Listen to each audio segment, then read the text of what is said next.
Hi, everyone. This is BizChicks TV. This is the place where you can find tips and tools to help you do business better. We're here to help you run a profitable business that's fun to run and to take the hassle out of your hustle. And today we are talking tech. We're here with the Tech Divas for for Tech Diva Weekly, and we are just always excited on Fridays because we usually learn something unique that will help us run our businesses better. I just want to give a shout out to my partner, Miss Francine Gregory, real estate entrepreneur and tech diva. She'll be joining us shortly. We're going to be talking with Dr. Tachi. And if we're really good, we'll be joined by Terry Johnson online all the way from New York City. So we'll have Florida in the house, New York City, and California. So we look forward to these conversations with you about tech. Hold on a moment. I want to share some things with you. I was reading an article this morning about the fact that, there are going to be some developments amongst bicycles. So I will share that with you after we have This Week in Tech History. How you doing, friend? Hello, how are you? Welcome to everybody watching live and on the replay. Those who are in the clubhouse, welcome everybody. And so, this day in tech history, I'm hearing my notifications that I thought I had turned off, but anyway, here we go. Okay, we can't hear them. Okay, good. Hey, Sharon and Anne and Dr. Tachi's over in the clubhouse. Okay. There's nothing playing. Okay, now Siri's trying to talk to me. Diesel engine is patented in the U.S. August 9th, 1898. The U.S. Patent Office awards patent 608845. That's 608,845. That's a lot of patents. To Rudolph Diesel for his diesel internal combustion engine. Mm-hmm.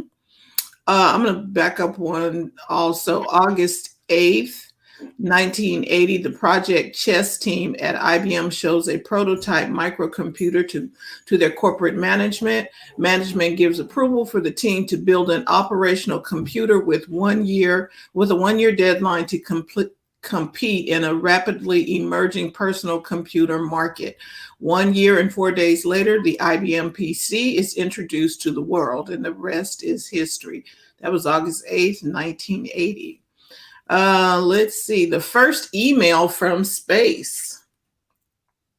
August 9th, 1991, astronauts aboard the Space Shuttle Atlantis mission STS-43 uses an Apple Macintosh portable computer to send what is considered the first email from space using the Apple Link online service. Atlantis astronauts Shannon Lucid and James C. Adamson sent the following message. Hello, Earth. Greetings from the STS-43 crew. This is the first Apple Link. This is the first Apple Link from space. Having a great time. Wish you were here. Send Cryo and RCS. Hasta la vista, baby. We'll be back.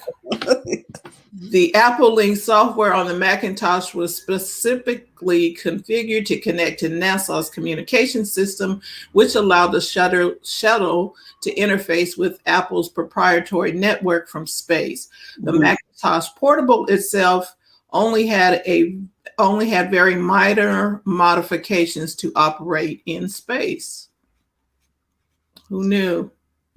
Now, Mark says he says, fun fact, I worked for IBM at a time in another life. What we didn't know about Mark? I've ever experienced. He said it was horrible. Oh my gosh. What we never knew about Mark. Things you did to make you go, Okay, so that's a long story, but here we go. The first communication satellite launched August 12th, 1960. Echo 1, the world's first communication satellite, is launched. Technically, Echo 1 was a passive reflector as communication signals were bounced off of it rather than retransmitted as modern satellites do today. Mhm. Interesting. And the IBM PC introduced August 12th, 1981. IBM introduces the first personal computer, the IBM PC Model 5150. Okay, why 5150? Isn't that another code for something? Yes, but crazy. Okay, IBM originally intended this model to be a stopgap computer that would allow them to quickly tap into the emerging personal computer market while taking the time to develop a real PC. It was developed in under a year by a team of 12 with the goal of rapid release to the market. Therefore, this team was allowed to work outside of the normal IBM development process and use whatever off-the-shelf components allowed for the quickest development. Excuse me. That's because they were in that contest that you read about earlier. Right. So they were fast tracking this thing. Right. This overriding goal of developing something as quickly as possible had monumental unintended consequences for IBM and the computer industry as a whole that are still being felt to this day. By compromising quality for rapidity, the design of the IBM PC forced software programmers to resort to inelegant methods of software development, hindering the reliability and compatibility of their software. This laid the groundwork for the reputation of the PC as error-prone and frustrating to use. No duh. The use of common components and the choice of Microsoft's DOS as the PC's operating system allowed other companies to quickly clone the IBM PC. They also allowed Microsoft to license their DOS to other companies, giving Microsoft control of the operating system market. Ultimately, these choices led to IBM's loss of control of the platform. IBM never did really get a chance to create their real PC because IBM was the 800-pound gorilla of the business world at that time. The computer that was supposed to be a stopgap became the overwhelming computing standard, crushing nearly every other emerging platform in the process. Steve Jobs was quoted in a 1985 interview, "If IBM wins, my personal feeling is that we are going to enter sort of a computer dark ages for about 20 years. While IBM themselves didn't win, the creation that they lost control of was the clear market winner for approximately the next 20 years. Many will argue that that time was in fact a dark age for the home computer, but no one could have predicted that on this day in 1981. Wow. So, I don't even want to start naming brands, but okay. Yeah, they have come and gone. This last one is dealing with gaming. August 13th, 1993, Capcom releases Street Fighter II Turbo, hyper fighting for the Super NES in the US. The Street Fighter arcade game started the fighting game boom of the 1990s, which spawned off many other fighting game franchises such as Mortal Kombat, Virtua Fighter. The Super NES version brought Street Fighter into the home and to college dorms too, where certain people spent many hours smacking down their dorm mates. Wow. Wow. The forerunner of Fortnite, etc. Yes, yes. And the gaming still continues. So and the effects and the graphics are so much better. I'm looking at this picture, I'm like, oh, that was a while back. It was real basic, huh? Yeah. But at the time, it was fun. It was advanced. It beat Pong, where you're just watching a little blip go, blip, blip. So that's your week in tech history. Oh, my goodness. Thank you so much, Fran. I've got a couple of little articles here that I want to share. So let me see if I can get some pictures up for those of you who are watching here live. Let's see. I hadn't planned to share this, so I've got to set it up, guys. So while she's setting that up, everybody in the clubhouse, we've got obviously Kim and Asia, Dryer Buzz, aka Yolanda, and Michelle. Everybody coming over from Dryer Buzz's from that room over there. Thank you all for joining us over here. Appreciate you. That is so kind. Thank you for your time. Yeah. I'm talking this morning about smart bicycles. So I found this article and it's talking about the fact that the first bicycle, of course, was built in 1870, but since then, some researchers in China have found a way to augment this bike. It is not only versatile for cargo, as a cargo vehicle, because you know a lot of people use bicycles in this country to do deliveries, etc. But it also has been what do you call it, retrofitted with sensors so that it can avoid things in the road. It can. So let me read these little blurbs. It says here, researchers in China have developed an autonomous bicycle that can respond to voice commands. And then the chip that does this includes hundreds of thousands of sensors to help the bike recognize voice commands, avoid obstacles, and maintain balance. So I thought that was interesting because I always like to look for things that help people. And the fact that it helps you maintain balance and avoid obstacles, I thought made this bicycle unique. Let me scroll down a little more because there's another article here that I want to share with you about this. Oh, before you do that, Alfredo had a question. He wanted to know what's the price tag on that bike. You know what? I knew that was coming, but they did not have a price on this bicycle. And so it is called the Extra Cycle, XTRACYLE.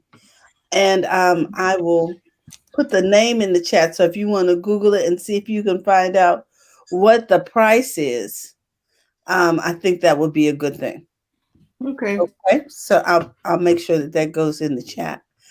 But the other thing is I wanted to share with you was this Meg Lev Trains.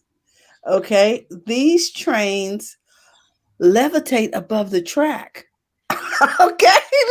I know when you start talking levitation, it sounds spooky, but it's developed by, China's doing all kinds of things over here with transportation. It goes up to 370 miles an hour, more than 150 miles faster than the world's fastest passenger trains now in operation. 370 is, to me, it's just, I can't imagine. Developed by the Chinese Railroad Rolling Stock Corporation, the train will utilize magnetomagnetics to levitate just above the track and provide forward propulsion, eliminating friction caused by metal wheels in conventional trains, as well as wear and tear on related maintenance expenses. So these maglev, short for magnetic levitation, trains also produce less noise, vibration, making life easier for people living near these train tracks, as well as passengers and crew members. I used to live near the train tracks, so I understand, the noise from the from the trains coming in. So I just wanted you guys to know about this train. And for those of you who are watching live, it is a really slick design, I guess, to deal with the air friction, because it's rounded over the top to allow for that airflow. I guess because if you're going 370, you want to make sure you don't just levitate into space, I guess. But I never thought that a train would be able to levitate above a track. That was just not in my map, but then I'm not an engineer, so there you go. Um, so I wanted you to know about that.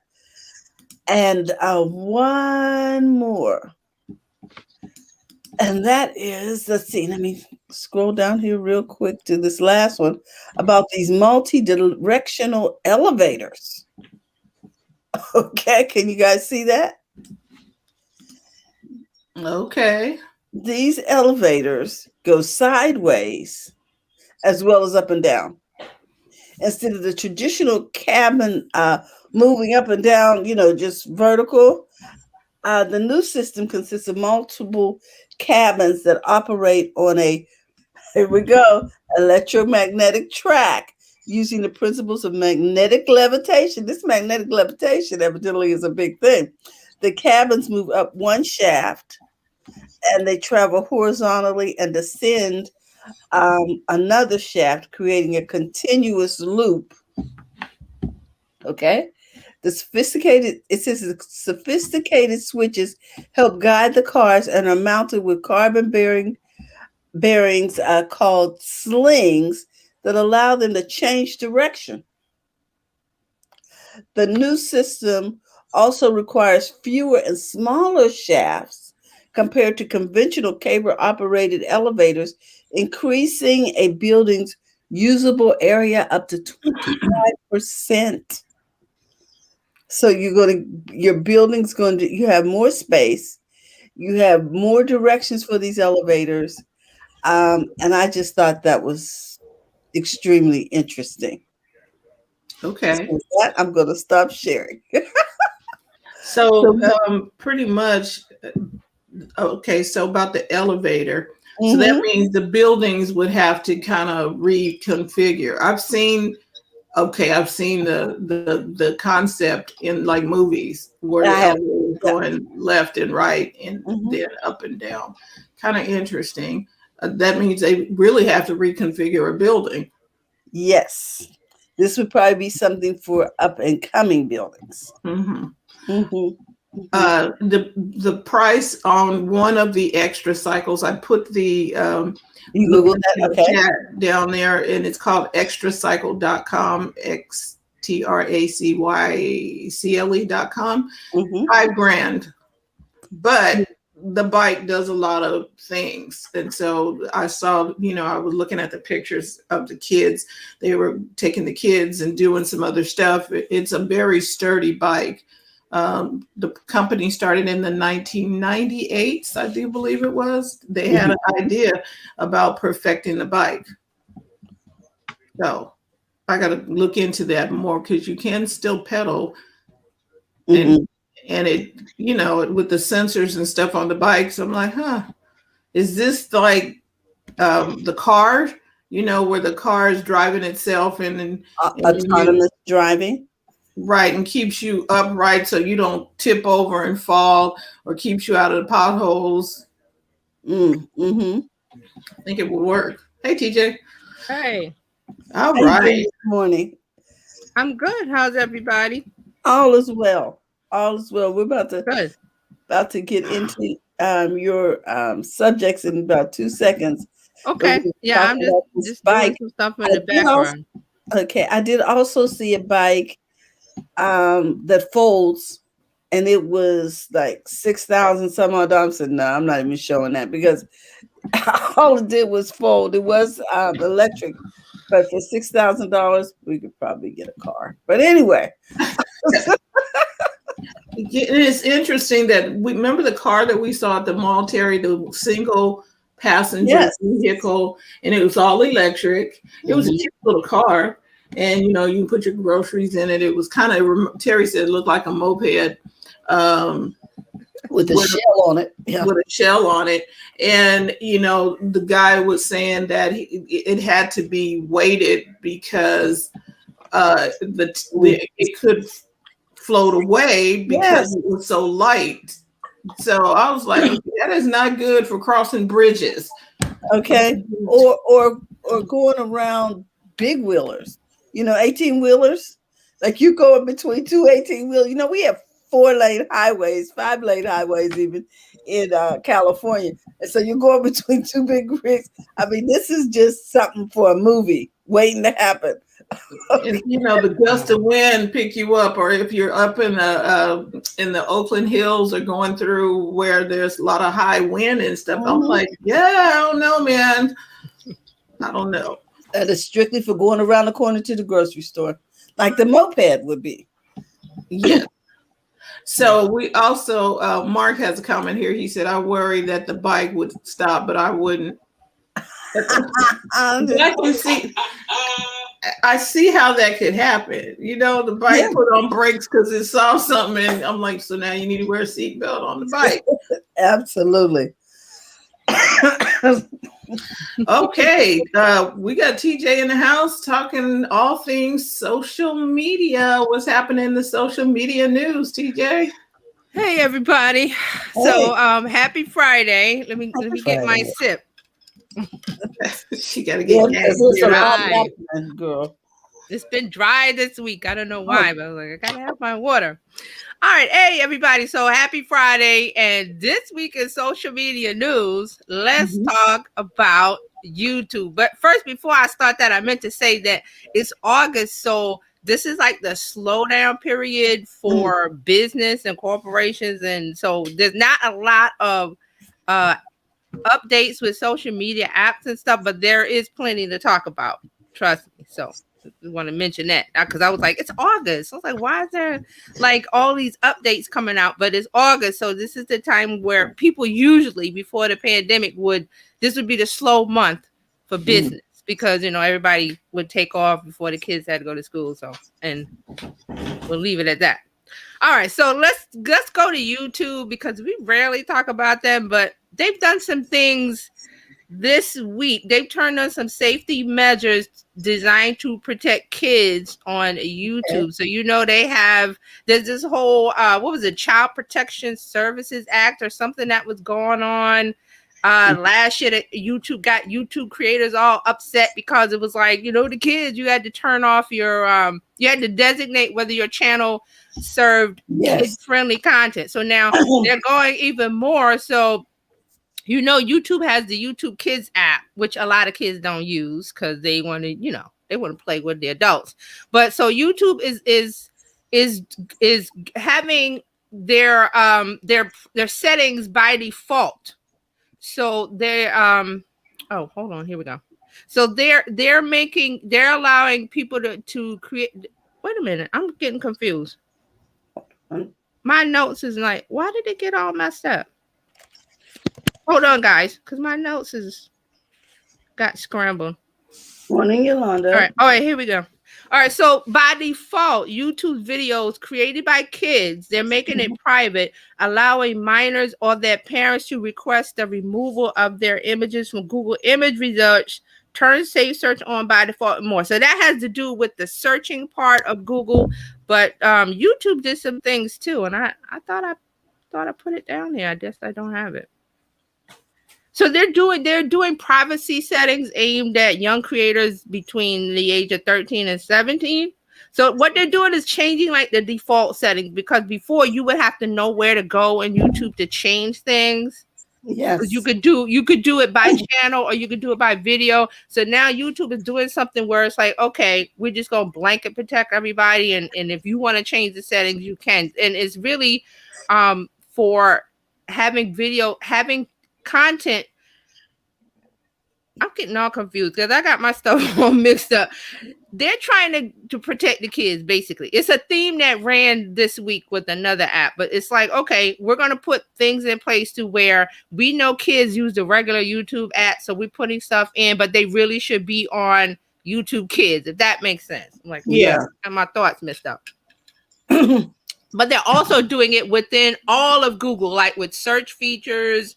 Because when you use Google search, when you search on Google, there's settings like you can change the dates, and you can search by image and stuff like that. A lot of people don't know; they just go and straight search Google. Where there's things you can set if you have minors. So they're saying parents should set these things.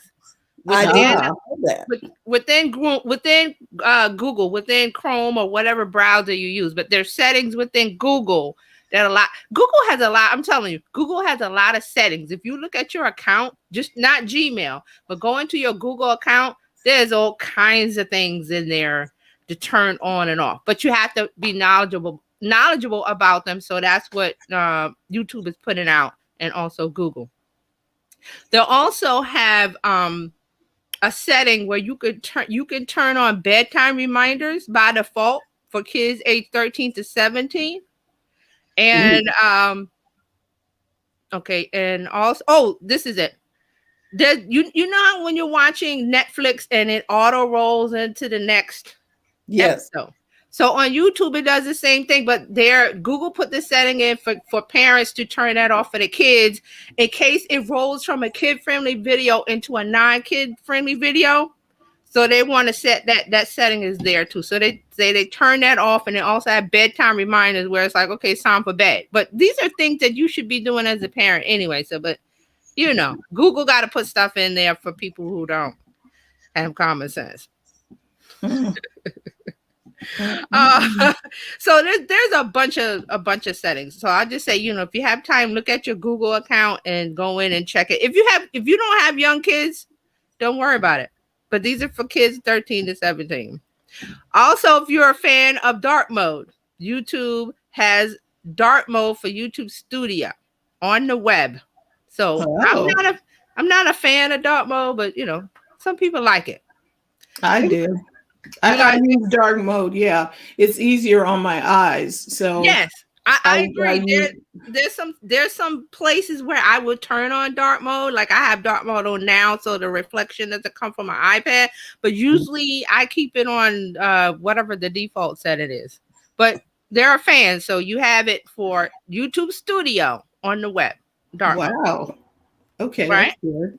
Here's another thing. So they have YouTube has hashtag autocomplete suggestions option. This is within the video upload process, which will show you hashtags that you're looking to add on your video, and they look at it. It's suggested by the text that you have within the video, because you know when you add a video, you put a description. There's an area below each YouTube video where you write stuff. And you should write as much as you can, like a blog post, because every word you put in there, Google will pick up. Oh, yeah. This is how when you do a Google search, you get YouTube videos because of what you put in the caption area below the video.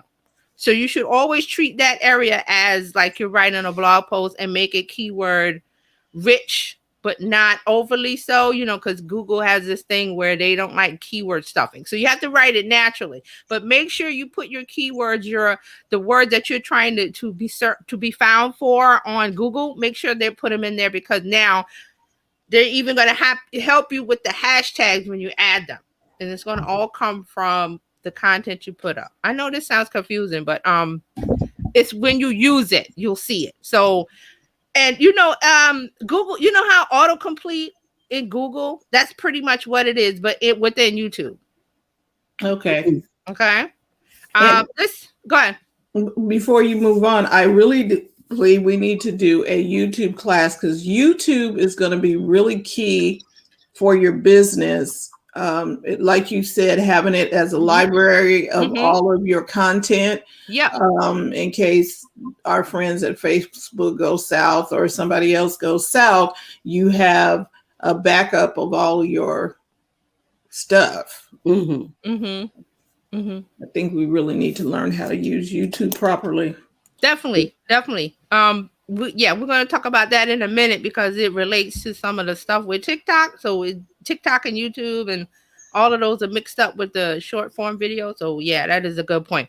Now, one more thing, YouTube and all of these things that have to do with management of your YouTube channel when you're uploading and things like that. So YouTube has added a mentions tab in the comments inbox on Studio Desktop. Now, if you don't upload any, you know, if you don't have a YouTube channel where you're uploading, this is like, okay, I don't really care. But if you're up, like we just said, you're adding more videos, they're putting in more tools to help you be discoverable on Google. Google and YouTube search engine. Think search engine when you think YouTube. Okay, so they're adding that mentions tab, and that's to help YouTube creators track any mentions of them within, say somebody mentions you in another video, because they can tag you the @username. So then it will pop up in this new mentions tab. And this is all in the background of YouTube Studio, which is, like I said, if you're uploading videos and you're looking at watch time and stuff like this, you'll see all of this. But if you're just watching YouTube, you're not going to see it. Okay. All right. So this is YouTube. Now Twitter. Twitter, and before I get to the big story with Twitter this week, Twitter has added raised hand emoji in Spaces. Now, this is a big deal for Spaces, but if you're in Clubhouse, you know what this is all about. You raise your hand, you want to speak. So Twitter Spaces has finally added the raise hand emoji. So if you want to speak, the co-host, the host and the co-host will see you and bring you to the stage. Big whoop.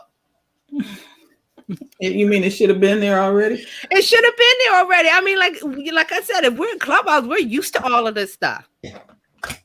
So, okay, good for Twitter Spaces. Now, remember, Twitter got rid of fleets because they're going to put in a Spaces tab, which is not there yet. But I've noticed whenever someone you follow starts a space, that it will jump. The little purple circles will jump to the top area.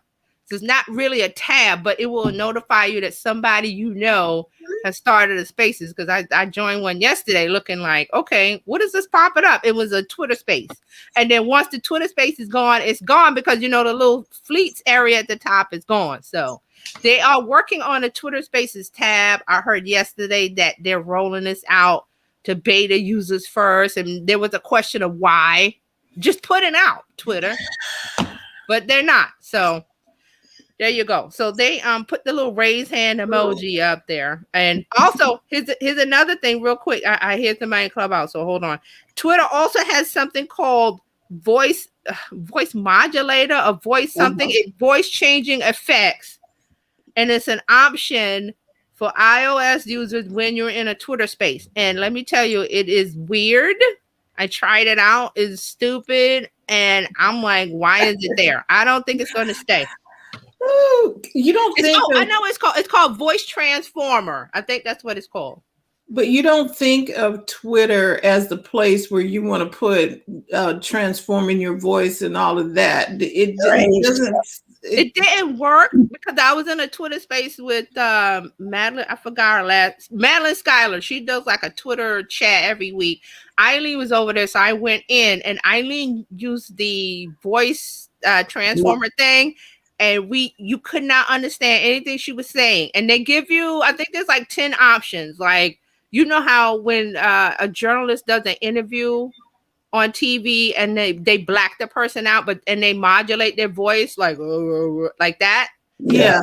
But you can still understand it. That's an option. But they have something where they have several voice transformer. It was weird. You couldn't understand anything that was said. So Twitter said they put this voice transformer in for people who are shy about their voice. Shy or want to discourage. Right, they want to disguise their voice. There is one of the options is to disguise your voice. Like I said, when the journalists, you've seen them on TV, when they put them in black and shadow, and then they disguise their voice. Like, I don't know if this is a good idea. They take the pitch down lower, but you can still hear them. That's one of the options. But the other ones are stupid, like chipmunk, and it was like birds chirping. It was dumb. Nobody liked it. So, Dr. Tachi, go ahead. Dr. Tachi, did you want to weigh in or comment? I think you were saying something. Perhaps not. No? Okay. Mark has some good comments. Mark said, I'm sorry, I was just sighing at the ridiculousness of it all. Carry on. Mark said, I'm here for sounding like the teacher in the Peanuts cartoons. Okay. It doesn't even sound that great, Mark. That's like, well. I mean, but this trend, some of the settings were stupid. And you couldn't, and we tested, it was tested out in a space yesterday. And like we said, as soon as Eileen started talking it was like she just it doesn't notify you. The person just starts talking, and we couldn't understand anything she said. And everybody was like, "That's stupid. I'm not ever going to use that." But you got to remember, Gen Z might like that kind of stuff. But also, Twitter is not, like I said, Twitter does not seem like the place that you would do that. I can see it on Snapchat or even Instagram, but not Twitter. Twitter has it was just persona. It's like fleets, and I don't see it sticking around, or nobody's going to use it, because when Eileen used it, we couldn't. It wasn't even English. Like it was gibbering, blah, blah, blah, blah. And we were like, "What the heck is that?" And then she turned it off, which makes communication difficult. This is a communication tool. Why put something in where you can't understand the person what they're saying? You might want them to be able to communicate. Yes. I see the one where it lowers the pitch and you can't recognize, but you can recognize the words that are coming out of the person's mouth. With this, one of the options, it was like Star Wars or something, like crazy. Okay. So that's what Twitter. One thing Twitter did this week. Now the other thing that I don't like, and people are on Twitter yesterday just angry. Twitter has redesigned the app and the desktop interface with a new font called Chirp, CHIRP. This Chirp font. So the typeface does not look like the old Twitter. It's annoying, and they changed it because they're saying, they want to spiffy things up. Why it wasn't broke? Why fix it? So in my marketing class, we were encouraged, I will use that word, encouraged, that when you have set a standard for your audience and the people who follow you, don't mess it up by changing stuff because you're tired of looking at it. Exactly. Because you're going to lose market share and audience because they are used to coming and seeing you in this light. It's like I don't even want to use. I'm like, oh man, the one thing that you put in that you don't want your users to turn them off is this ugly font. And see, their reasoning, they're saying that it can align the text of tweets written in Western languages to the left-hand side of the interface. What? So they're saying that this is something that should make it easier to read content as you scroll through your timeline. Again, it wasn't broke. No need to fix. Okay, yeah, that's where that came from. So has anybody seen the change, or is it just me? Anybody in Clubhouse seen the change on Twitter? Okay, there again, you have to be on Twitter to notice all of this. Right. And you said it's in desktop too? It's on the desktop too. Let me go over here and see. It was yesterday, I think, or was it Wednesday? Wednesday or Thursday. I read about it and I was like, well, I don't see any change. I was like, oh, I'm happy. I'm like, what are people fussing about? Thursday is when I saw they must have just rolled it out. And I was like, ew, it's gonna take a long time to get used to. But it's like you said, why change it? The layout looks the same, the colors are the same. And again, remember we said a few months ago that Twitter wants to allow you to change your colors, and your fonts and stuff. Why? And we were saying, why? I don't care about that. We don't care about that. So, okay. Mara says, let's create a problem so that I can solve it. It's the American way. Yeah, it's like, did they do this so we would talk about Twitter? The people that are on Twitter love Twitter. I think that's what's going on, because little things like being able to change the color of your bird and being able to change the font, really, and your voice. I'm concerned about the whole voice change because, you don't want it to be used for, other purposes. Right. But see, here's the thing about the voice change, Carolina, that if I'm the host and a co-host and you use that, I'm going to boot you off. Because you can kick people off the stage. Okay. It's very annoying. It's not, I don't see any kind of use other than the one where your voice is lowered. But again, I still don't see a use for that. So I'm the, if I'm the host, is my space, and you come in talking with that voice transform, I'm going to boot you out. Because I can't, one, we can't understand, and two, is silly.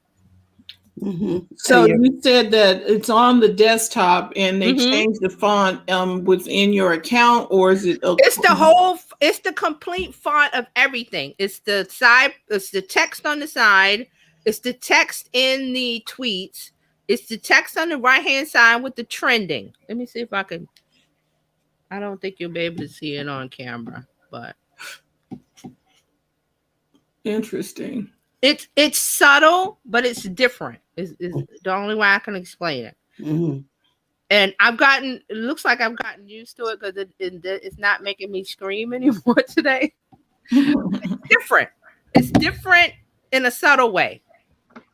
And if you go into Twitter every day, it's something you're going like, ew, like, okay, I drink coffee every day, but now I got to drink tea because there's no coffee, kind of. Wow. I need something. That is major. It might not have changed for you, friend, but if it has, you'll notice it. It's like the fonts are different, and it's called a chirp font. I guess after birds. Yeah. So when my my phone is no longer involved, I will take a look at that. I'm like, wow. Yeah. So, yeah. Okay. Yeah. So that was the talk of the day yesterday. So a lot of people like no to the chirp font. I say if it's not broken, why fix it? We were happy. Yeah. Twitter wants to put this in because they're like, oh, the text is easier to read. I was like, I had no problem reading it before. So I'm wondering anyway. Go ahead. I was gonna say, I wonder who decides that they need to make these little edits. And I think it might be because they want that publicity. You know what I mean? Yeah, and then it's somebody who wants to keep their job and say, hey, let's change the font. I got a crazy idea. Let's change the font. And like, yeah. It's kind of like, and I saw this morning on Yahoo News. They were talking to the guy, the CEO, who decided to roll out Crystal Pepsi. They were asking him why. And he was like, it seemed like a good idea at the time. How did that work out for you, sir? I was like, that's the stupidest response I've ever heard. There's no concrete reasoning behind it because I said so. That's basically what that was. So he goes, oh, well, this was at a time he came in when Pepsi sales are low and they were trying to shake things up. And then he says, oh, it sold very well. Like people would buy one, but they wouldn't be repeat customers. And I was like, didn't that tell you something, dude? Didn't I tell you something? Did he not take a page out of Coke's New Coke? Thank you. What? New Classic Coke. It didn't work. Really? So and then he goes, it would have worked, but we tweaked the taste of Pepsi, and they're saying the distributor said it didn't taste like Pepsi. Why would Bullocks. you? Why would Bullocks. Why? Here's the thing. That causes cognitive dissonance. If in my head I think Pepsi is brown, that's what I associate Pepsi with. Yep. And now I'm looking at it and it looks like a lemon lime drink or Sprite. And then I go to drink it and it does not taste like that. That's what they talked about in the video. What you just said was the disassociation. The cognitive dissonance. Brown, right. Pepsi is brown. Right. And then on top of that cognitive dissonance, there is a probably reason that he didn't go into. But at that time, remember, that was also the time where they were starting to do things like all free and clear, where clear was associated with clean and pure. And so if you look, there were a lot of products that were going colorless and free and clear. That doesn't mean free of chemicals, but psychologically, you think if there's no color to it, that it's better for you. And that was at that time they were doing it. Exactly. Those are the points they brought up in the video. But I was thinking, I'm like looking at the guy like, duh, why would you change it from brown to clear? And change the taste. I'm buying Pepsi because I like the taste, but you take the one thing away. So I'm not going to, he was like really surprised. Like, oh, well, you know, it sold really well in the beginning, but nobody went back. I'm like, dummy. It was a one-time use. Let me try it. You know what I mean? And it don't taste like Pepsi. So Right. So I'm like, duh. But that's a part of what Twitter is doing. Twitter is like, why change it if it doesn't improve the usage or the outlook for users? They didn't ask anybody. Did we ask for that? No, they asked for an edit button. Okay, we've been asking for the edit button for a few years, and Where is got it? that. Where is it? They're like, la la la la la, edit button. We're not listening.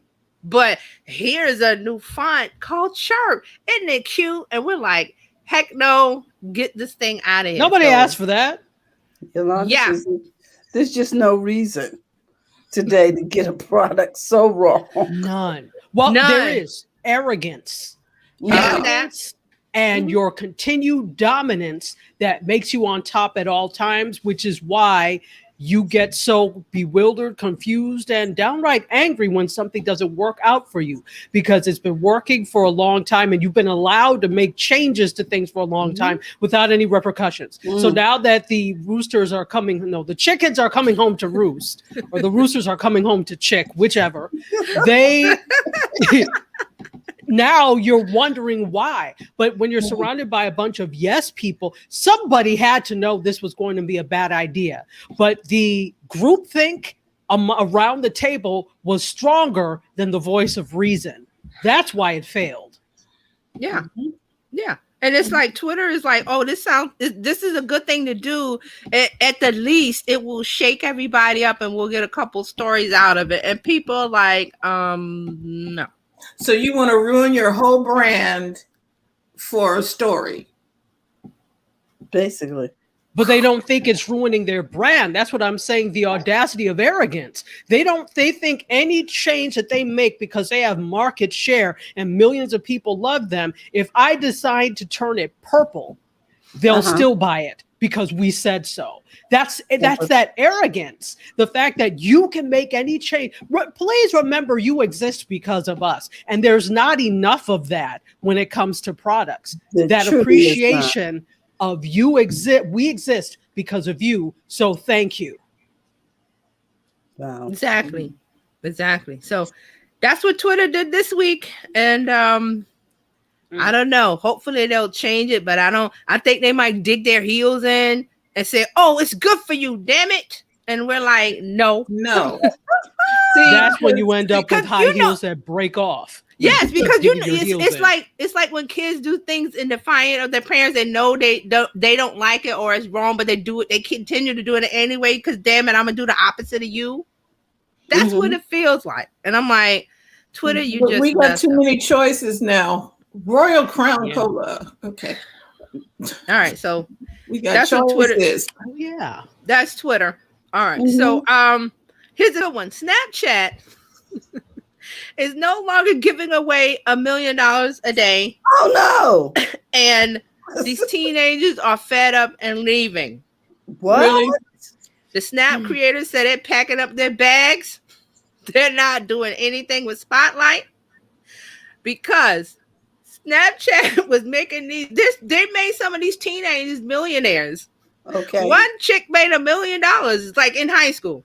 So what's happening is Snap decided the era of the raise. Wait a minute, we shouldn't give it away daily because they're getting too much money, so we're gonna make it monthly. So this was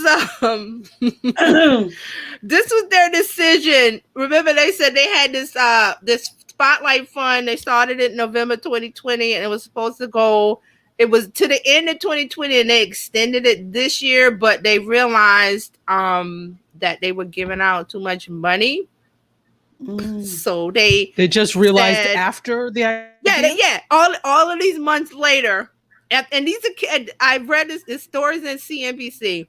They spotlight one of the teenagers that he was where. Let me see, where is it? He was making like what what did he get? Okay, he got one of his videos got up to 300,000 views in 24 hours. He got a $20,000 payment for Snap for that video, and he quit his job. For $20,000, you better find another one. And see, this is daily. They was paying this month, not the 20,000 a day, but they were paying all of this money daily To different creators. So here, a high school student, she told the New York Times she earned more than $1 million from Spotlight over 2 months. Another 21-year-old creator, he made 1.7 million. Okay. So one of the teenagers, the one that got the 20,000 for one video, he stopped because they did June 1st is when they stopped it. And he said they're not making any videos because they're not getting the money daily. So he was making 100 videos a day. So he stopped because they were, it was just fun. Every day you had the chance to win if it went viral. So these kids was going viral. Like I said, some of them was making $1 million, and one made $1 million in 2 months. So they stopped. So this was part of 5,400 creators collectively earned more than 130 million through the program since it launched in November.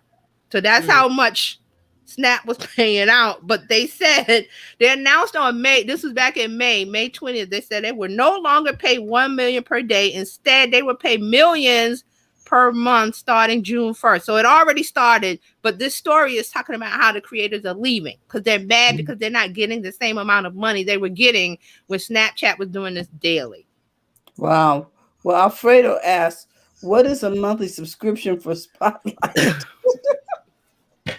Monthly subscription? No, Spotlight it's not it's a section in Snapchat where, like TikTok, that Snapchatters could put up TikTok like videos in order to get into the pool to win this $1 million. Okay, it's not a subscription.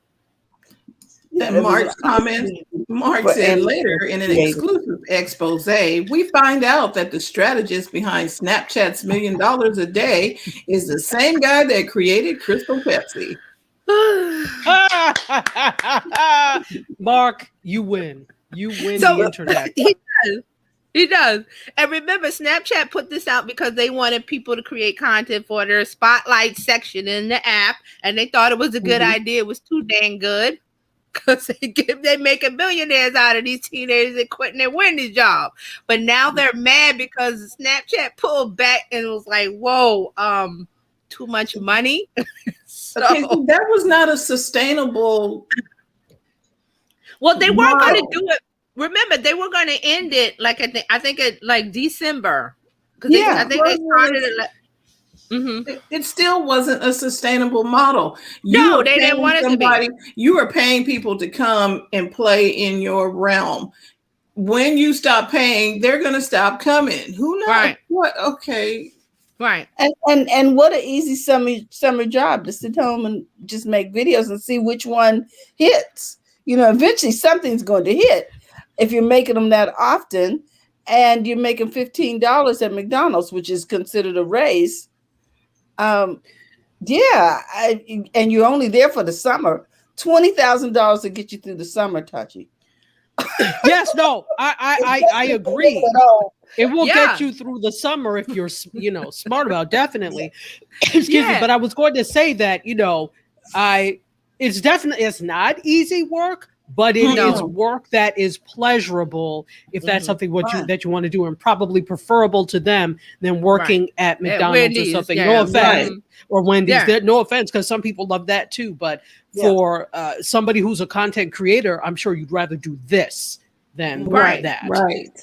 Right. So, like Dr. Tati said, making these videos is not easy. This one kid was making 100 videos a day, and you're like, wow, where did they get time to do that? Gen Z is on their phones. This thing is glued to their hands when they wake up to when they go to bed. So he's working at Wendy's. He's doing everything with his phone, making videos. So to that crowd, making 100 videos a day is not anything difficult. But I'm thinking like 100 But see, they're just getting the phone. doing something and putting it down. They're not crafting. Well, And most of them, they're not videos. crafting a whole scenario of a storyline and sets and props. They're just picking up the phone wherever they are in the moment and doing the videos. So that's how they do the 100 videos. And it appeals to other Gen Z. It appeals to other Gen Z because they're doing the same thing. So that's how, in our mind, I'm thinking like, how is he making 100 videos? He's just using his phone, talking and doing things in Gen Z world. And that's how he's going viral because who's watching? Other Gen Z. So, but now that's over because Snapchat said, we're not doing it a day. We're going to do it a month. And they kind of fuzzied on the rules and who gets what and how they don't understand goes viral anymore. Yeah, right. So now this guy, the kid that's working at was working at Wendy's. He's now doing his videos on YouTube. He said so. He's doing the YouTube shorts. Does he want any kind of sympathy from me? If he knew me, the answer would be no. I'm not expecting sympathy from you because I already know. Who told you to quit? You just wanted to quit anyway. How very dare you? See, you're right.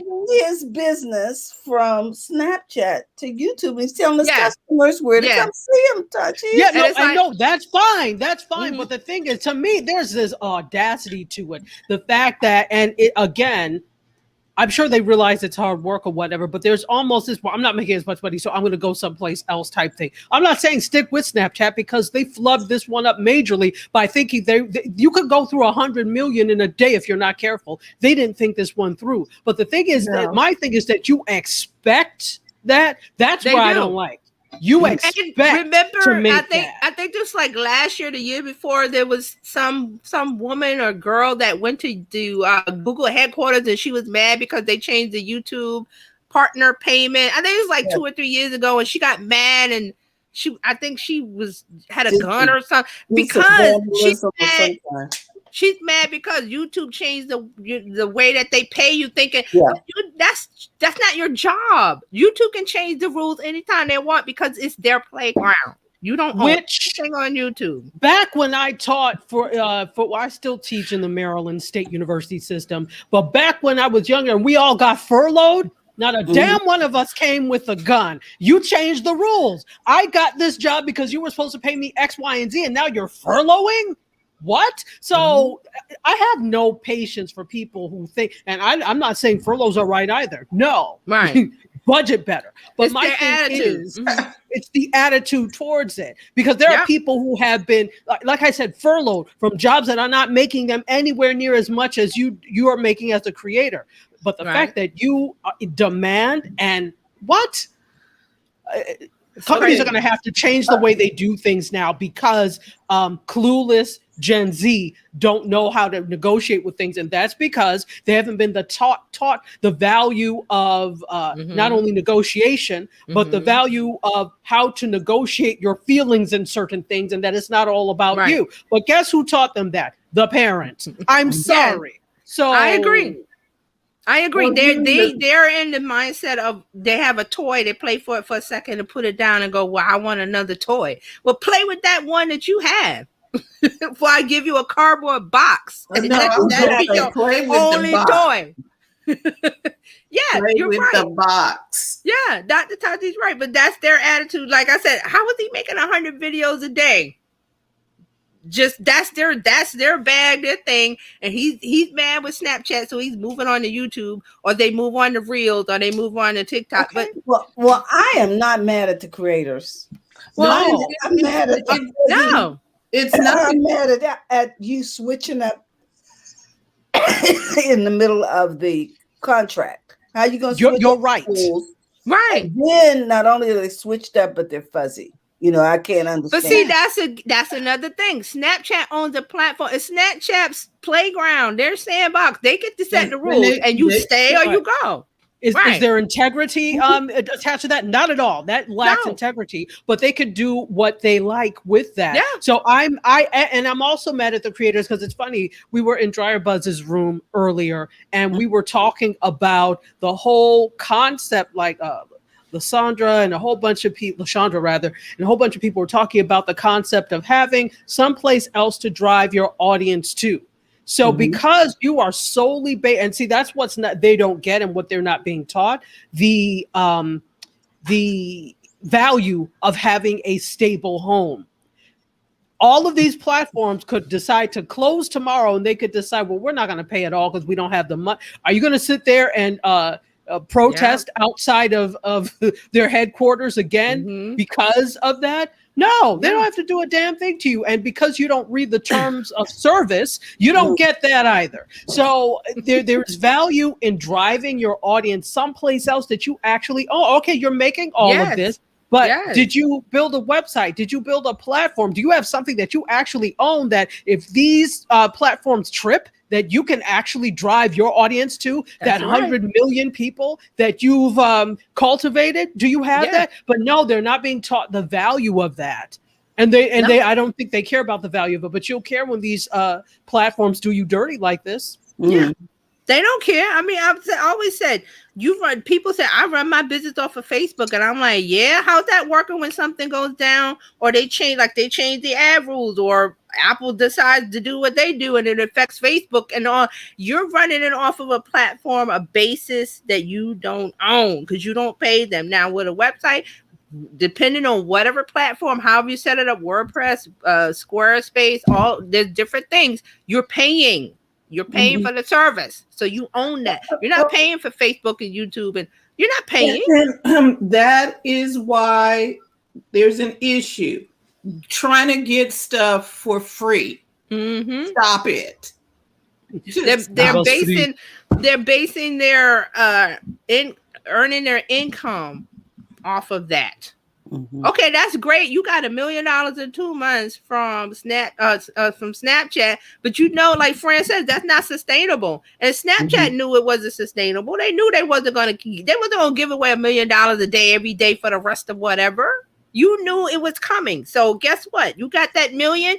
I hope you invested it. I hope you banked. I hope you saved it. You should have came up with your own app where you could help people and whatever it is, you should have done something with it instead of going, well, okay, I'm folding up my tent and I'm rolling over to YouTube. Bye. You got your money. Be happy. Be happy. It wasn't going to sustain you. I think we should follow up to see what really happened because his followers may just go with him. Yeah, I mean, they will. Okay. They will that's go with him. You know but what happens when YouTube starts to act orangutan-like? Are you They going to leave there? have already done it, and they have changed the rules, and now you're going to be mad at them. But again, you're looking. It's almost like, okay, I'm getting paid to play with my videos, and that's all good. But if the people change the rules, what like Dr. Tachi alluded to, if they change the rules, what you gonna do now? Nothing. Be happy with what you got in the amount of time that you got it. Right. And the same thing could be not owed to you. Right. The same thing could be TikTok, because TikTok had that fun. They had, and then YouTube has 100 million shorts. 100 million. Shorts fun. They're not going to continue that, or they could cut it down, or they could say we're not going to do this, or we're only going to do it every. It's their game. It's a gimmick. It's a gimmick to get people to come in. Yeah. It is a gimmick to get you to, hey, come over here. I'm giving away $100 million. It's almost like the dude driving down the street with the candy. Hey, I have candy. Really? But this is corporations, businesses have done this for many. You go in the grocery store on a Saturday, what are they giving away? Samples. Why? Because they want you to taste it, like it, and go down the aisle and buy it, or it's right there to buy. It doesn't. Yeah, it's not gonna.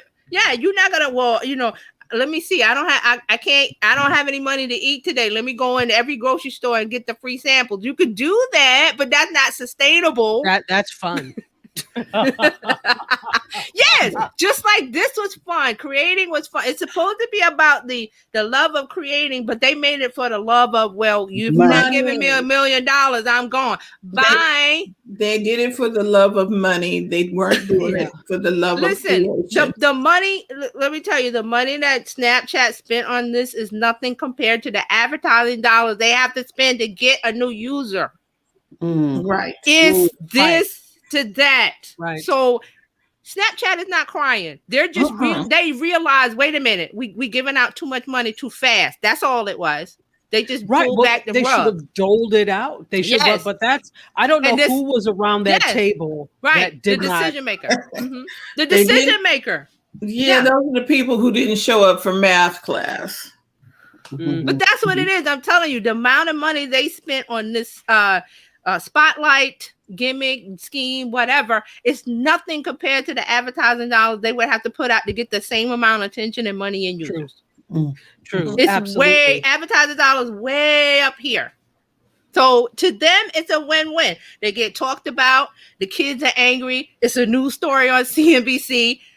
It works out. Snapchat is not crying, believe me. So, but that's what businesses do. They try to figure out, okay, the most amount of money I can spend is going to be on advertising dollars, whether it's TV, print, whatever. It's a lot of money versus social media doing something like this where I give out $1 million a day, and it sounds like a lot, but to Snapchat is not that big of a deal. So as far as cost, so that's why. Alfredo has a comment. Yeah, this is Linda. She got it. Oh, Linda. Yeah, Linda. She says that's why I'm working on my own website. And then Alfredo does have a comment.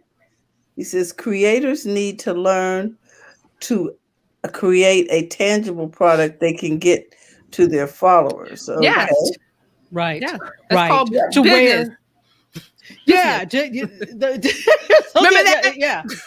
It's called, yeah, absolutely. Yeah. And the interesting thing is that they having another stream of income that's associated with your broadcast or your videos is always, you always need to do that, because the thing is, even if you decide today, I'm going to ease up on the amount of videos I do, or I'm going to, do more of this type of video. You've always got the products there. And if they're good products, stylish products, for example, that are like, you'll always have that. And so one thing that I've noticed is that, I follow 2 YouTubers. My infatuation with YouTube.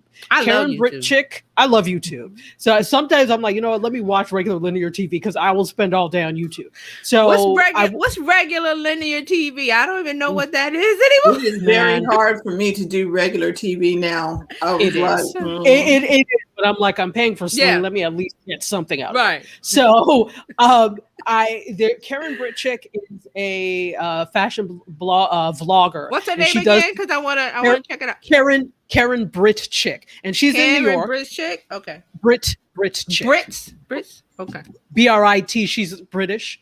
So Karen BrizChicks. And so she walks around New York and is what everyone is wearing, basically. And she'll stop people on the street that have very eclectic style, which is always in New York. And they'll talk about where they got it, etc. And then she does vlogging from her own closet, etc. Now, the thing is, she just did a drop. You know how Amazon does their drops with different designers? So she just dropped something Tuesday, a whole clothing line. So she's been doing this for a long time. And so she's got her own clothing line that she did in conjunction, as an Amazon drop. It's sold out. I tried to look and see if there are pieces there that I could put on because the thing I liked is she's also got some cargo pants, which I want to put on my Amazon list, because I'm about, you don't have to look slovenly when you go out to shoot on a job, especially women. I'm like, you don't have to look like the men. There are nice things out there that you can wear that are still functional when you are a videographer. So I was trying to get some of the gone. I couldn't even put them on my list. And because she's built a following, they're going to go after her clothing. And that is not specific to her channel. That's a clothing line. Same thing with Monroe Steele. Monroe Steele is a vlogger/blogger. And she also has a couple of things that she does. She lives in New York, between New York and Miami. So she, 2 seasons ago, she said she just emailed one of the contestants that was on Project Runway and asked if they wanted to do a collaboration. She did a collaboration, something by Sonji by Monroe Steele, times Monroe Steele. They came out with these pieces. They did a winter collection. They did a spring summer. Everything sold out. It did so well that they're going to do another fall winter collection. Oh. So that's something that they can always do and always have. Even if she never decides to do another video again, she's got that. So, Right. and it doesn't have to be just with fashion. It works with a lot of things. So I'm passionate about that because you really do have to have more than just your video content. That's I helpful. agree. That's where it I starts. agree. But yeah, I agree. And I went to look at her YouTube channel. I love it because she goes where to find gems in New York or what everyone is wearing in New York and why and that title is perfect because the fashion trends roll off of New York or LA or Paris. So if you're in another area, say Midwest or whatever, and you want style inspiration, you would have to wait until the fashion shows, and they were on, the spring, summer, fall, winter. But now we're in it. Remember when CNN came on and it was news 24 hours, and before that we didn't have news 24 hours. This is what's happening now with fashion. That if you got a YouTube channel or Instagram or whatever, and you got the knowledge and the style like she has, all you got to do is just make the content, make the video, and then people are going to find it because they're searching for what everyone is wearing in New York. That's what they're putting into the search. So she's titling all her videos like that. And then she gets to keep making more videos because the fashion, like you said, about New York, it's eclectic. Everybody has their own style. She's going around looking and seeing. She's paying attention, which is great. And I love it. That's great. She's got like a, wow. So I was like, ooh. Yeah, she's got 285,000 subscribers. And she's making money off of that. And it's not she's waiting for a creator fund or she's waiting for YouTube give her the 100 million shorts. She's not waiting for that. She's using the content, she's using the tools correctly.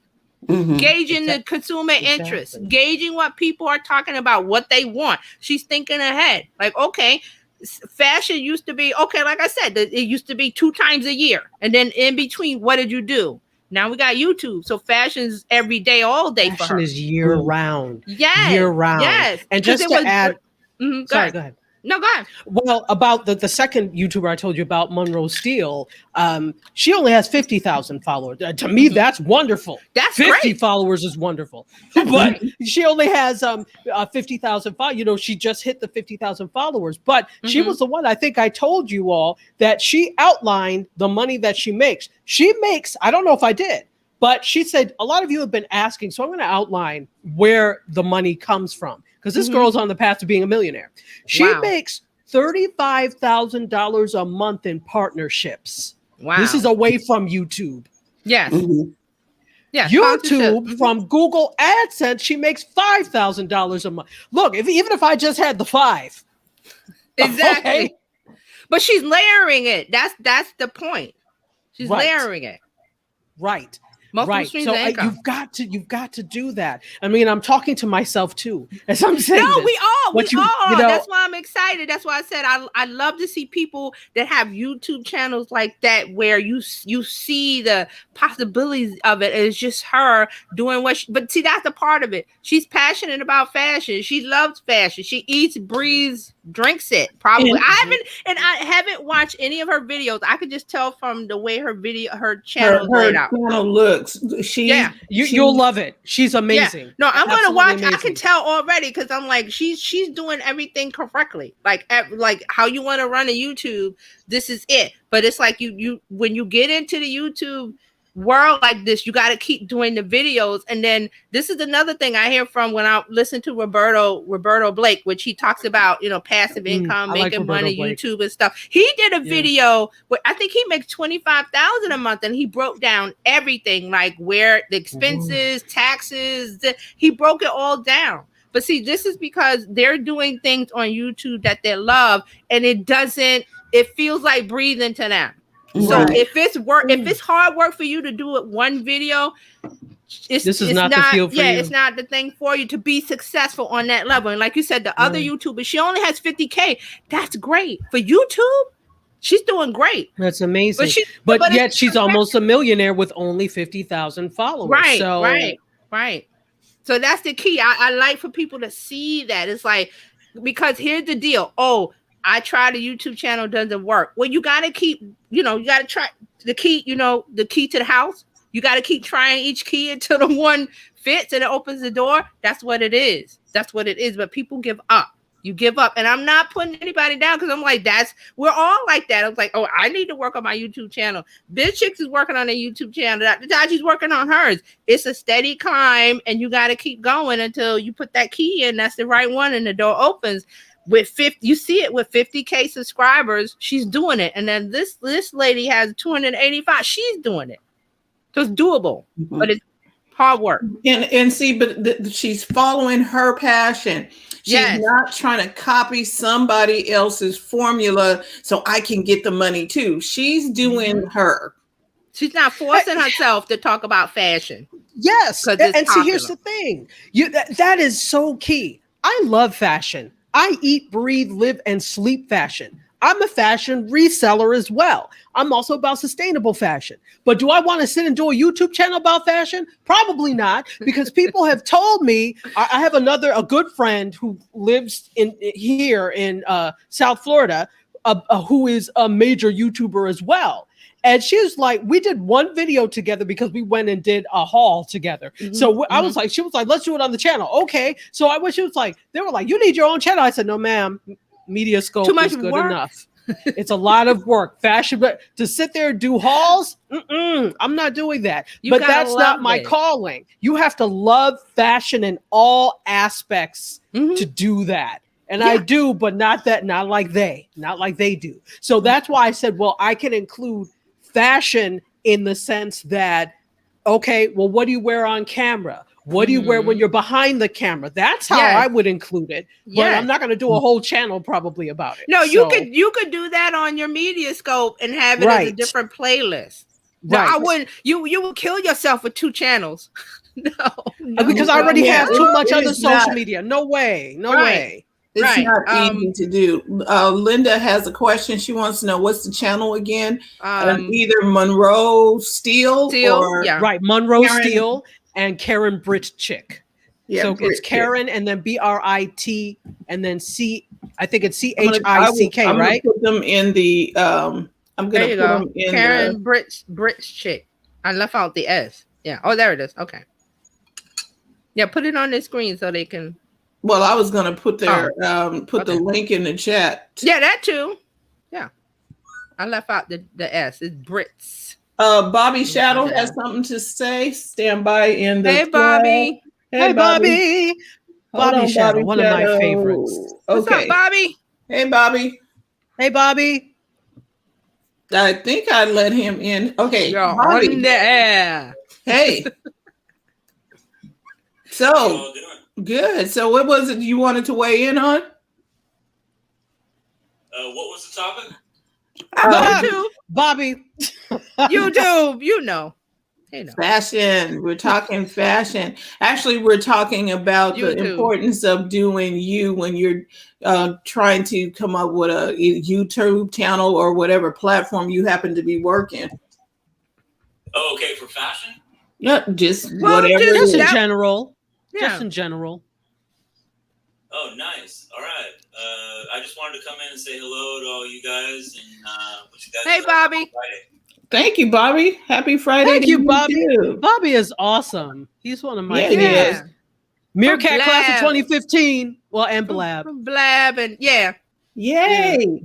Okay, we're having a Blab moment. Let's Blab. Okay, go ahead, TJ. Oh, okay. So if we're done talking about YouTube, I just have 2 more things. So TikTok, they are doing also. Remember, I said YouTube was doing their whole protect the kids 13 to 17. So TikTok is doing the same thing. So they have teens aged 13 to 15 are set up to private by default, and they will have to decide who can see a video the first time they post it. So they have that option for every video they post. And they won't have access to duet or stitch features. But see, they're also turning off direct messages by default for 16 and 17-year-olds that join the service for the first time. So they're also doing some settings to help the younger TikTok viewers protect themselves against predators or unwanted messages or unwanted duets or any kind of features like that. So TikTok has put that in. And they're also putting in healthy usage habits. They're putting in a notification that will turn off for teens under 16, starting at 9 p.m. local time, while 16 and 17-year-olds will receive their alerts until 10 p.m. So it's to help them wind down. Again, parents should be doing this, but they're not. I understand. So TikTok is coming in to the rescue to say, hey, so I have a teenager. They wake up and they get this, and it's all day unless I say something. So for some reason I thought she was a little kid. Why do I always think she's perpetually 7? No, she's 16. So she's been 7 for the past 10 years. Yes, I wish, but it's like she has the phone, but she needs the phone. It was for school, to go to school in New York and ride the bus. And I was like, okay, I need the connection. If it wasn't for that, honestly, she wouldn't have the phone. But it's they have to have phones, so she has her phone all day, and it's like you got to constantly, okay, do this, do that, do this, and pry the phone from them, or either I turn it off, which I'm not gonna do. But that's what it is. So TikTok is trying to help the parents who are not so involved with wrestling the TikTok away from them. So they have a wind down feature for teenagers, which is good. All right, so Instagram, this is one thing from Instagram. They have an anti-hate feature that lets you limit comments and requests on popular posts. Now, this came out in response to, if you remember a few weeks ago, there was I don't follow football in the UK, in Europe. It's soccer, but they had a big game. It was England and it was Italy. a championship game. Yeah, and there was something about the penalty kick and the kid missing. They have three players of color that were attacked and all of that. So this limits came from that kind of abuse that they received on Instagram. So it's a new feature. It's called Limits, and it allows users to hide comments and DM requests from users who either don't follow them or only recently started following them. So they're and they also have another level if someone continuously tries to push through. Again, remember, when you block someone on Instagram, it will block all future uses of them trying to create an account and keep attacking you. You can that's an option. I love that. It says block them now or block them, and in the future, I might block them in the future. So that's the limits feature. They also have the hidden words. And this is designed to reduce the hate and abuse on trending posts. And you can also put words in that will block racist, harassing, homophobic, and sexist content in the comments and DM requests. All right. So that's the limits feature and the hidden words. All right. So you can put that in and protect yourself on Instagram. And that's it. That's this week in social media news. Oh, wow. We have had a lot to talk about. We had a discussion this morning. Yeah, I mean, it was because of Snapchat and, like I said, Snapchat and then moving to YouTube. And I think that's a big discussion to have, because there's an entitlement, like Dr. Tachi said, a lot of the younger generations have an entitlement of, I'm doing this, I'm creating, you should give me money. And we're like, okay, no, but you got people on YouTube that's doing it for the love of the fashion instead of the love of the money. The love of the game. I'm doing it for the love of the game. Okay. Yes. So. All right. Thank you. Well, Welcome. And now we have Dr. Tachi giving us all things media. Good morning, good afternoon, good evening, depending on where you are in the world. My name is Dr. Tachi. You can just call me Tachi. Today, we are going to talk about what's happening in the world of media. We did not do Mediascope this week because MC Curtis was wrestling cattle somewhere in Texas. Saw that graphic. Whoa. That was so funny, that graphic you put up. Nobody is safe from my animation skills. So, especially not MC Curtis. So we ended up not doing it. But so I have a bunch of stories that I still, regardless of whether or not we do it or not, I'm every day I'm watching what's happening. And I have a story that it's media/social media. And I am really interested to hear your take on this, especially since we just talked about the failures of Crystal Pepsi. So Tiffany and Company had a campaign. Now, if you don't know Tiffany and Company, if you've never seen Breakfast at Tiffany's or anything, it is the jeweler that was founded in the 1800s. I want to say like 1867 or something like that. Yeah. Something like that. Something like that. No, that was the year Howard was founded. Anyway, that's going to be the default year for anything. 1867.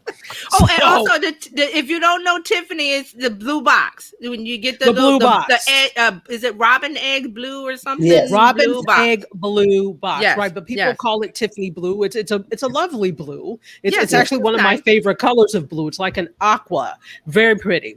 And so that Tiffany blue or that Robin's Egg blue is iconic when it comes to jewelry. When it comes to wedding jewelry. What do they call it? A wedding ring? That's it. Ring.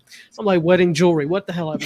So I don't know what it's called. So when it comes to that type of thing, people love Tiffany. I think Tiffany is iconic. So is Cartier. Yes. But so it's either the blue box or the red box. For Cartier. Right. So, yeah, absolutely.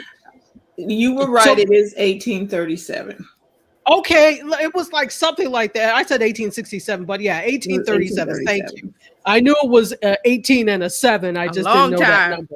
Yeah, it's a long time ago. Absolutely. So what they did is they had a campaign there aimed at bringing in this youthful generation. So we're talking about lower end of millennials, Gen Z, and kind of Gen Alpha is getting there, but they're really looking at these newer, younger generations, right? But it backfired. So they had a whole campaign. It was a street campaign, but it was also on social media, on Instagram, also on their Twitter, etc. And I wanted to tie this in because Terry talked about it. So they're trying to modernize their brand image into one that's youthful and more trendy. And their latest campaign was an attempt to refresh it, but it was a huge, epic fail. So instead of drumming up hype around the Tiffany brand and their new releases, which they have, they alienated anyone over the age of 30, basically. Yeah. Wow. So this is what they said. You mean the people who can afford to pay for it? Yes. Thank you. Exactly. Not everybody is an influencer that can drop money on Tiffany or whatever. So the whole thing is the street campaign and the social media campaign was not your mother's Tiffany. Yes. And what they did is they featured really chicly dressed models on street posters to add a quote edge. Exactly. Okay. This is the antithesis to what you think Tiffany jewelry is. So they also posted this new campaign to Instagram, and this is the caption they put on Instagram. Your mom called. She said, I told you so. What? The hell? What? I don't understand. And I'm the mom. What am I supposed to get from that? Offended, apparently, because according to Design Taxi, most of the social media response to this campaign has been negative, and it seemed to backfire with their biggest customer base, which is mothers and middle-aged women. So this is one of the things an Instagram user said, Drea Steiner said, as a mother who has spent 15 months working from home and homeschooling my daughters at the same time, I feel really offended by your campaign. If it wouldn't hurt my husband, I would take off my Tiffany's wedding band and my Tiffany's engagement ring right now. # Western world problems. I don't feel sorry for her with that. But no. And I'm like, what? You just made yourself seem clueless and entitled, but whatever. But the thing is, you've alienated your audience, your customer base. Right. Your customer base was older women. So basically women over the age of 30. Another user said this, where Tiffany is classic and iconic. Why is there a need to pit generations against one another? My daughters love my collection and I have dibs on certain pieces. So that's the thing. That's a great comment right there, because it's like, you don't have to pit us against each other in order to make a sale. What's this crabs in a barrel thing? Go ahead. I just want to say something real quick. Just because, coming from advertising, take your time. Oh, okay. Just because coming from advertising world and branding and all of that, we said Tiffany is an iconic brand. It is the iconic brand. I mean, it's known by a color. You can't get more iconic than that. So I understand that you want a younger demo, But what you do is not this. You don't sabotage your brand, your iconic brand. You develop an offshoot younger whatever brand and get a younger decision makers line or and division. it's call it Tiffany something, but it's not Tiffany. You don't mess with, again, if it ain't broke, don't fix it. I know you want the younger crowd, Tiffany, but you would offshoot a younger brand like Supreme, like a Supreme style thing, but it has nothing to do with Tiffany, your core users, because there's a thing where Gen Z doesn't like boomers. If you paid attention to Twitter, you would see that. Girl, you just said something here that is causing me. The stupid thing is, so there are a number of ways they could have handled this. You could have, a number of ways. Yeah, they could have done offshoot. A different line. Yeah. Like you said, an offshoot. They could have done this offshoot. It should have been a collaboration with somebody like a musician like her by Tiffany. Yes. Should we put in for the marketing campaign for them to let us write us a check? They will never listen. I don't know why they didn't go by her, because everybody loves her. She is classic and iconic. She wears jewelry. She would have just helped to design some pieces that would have been bomb. And here's the thing. Here's the other kicker. Younger people have always been shopping at Tiffany, because like when we were all in our 20s, you know, I don't like to spend money, so that wasn't me.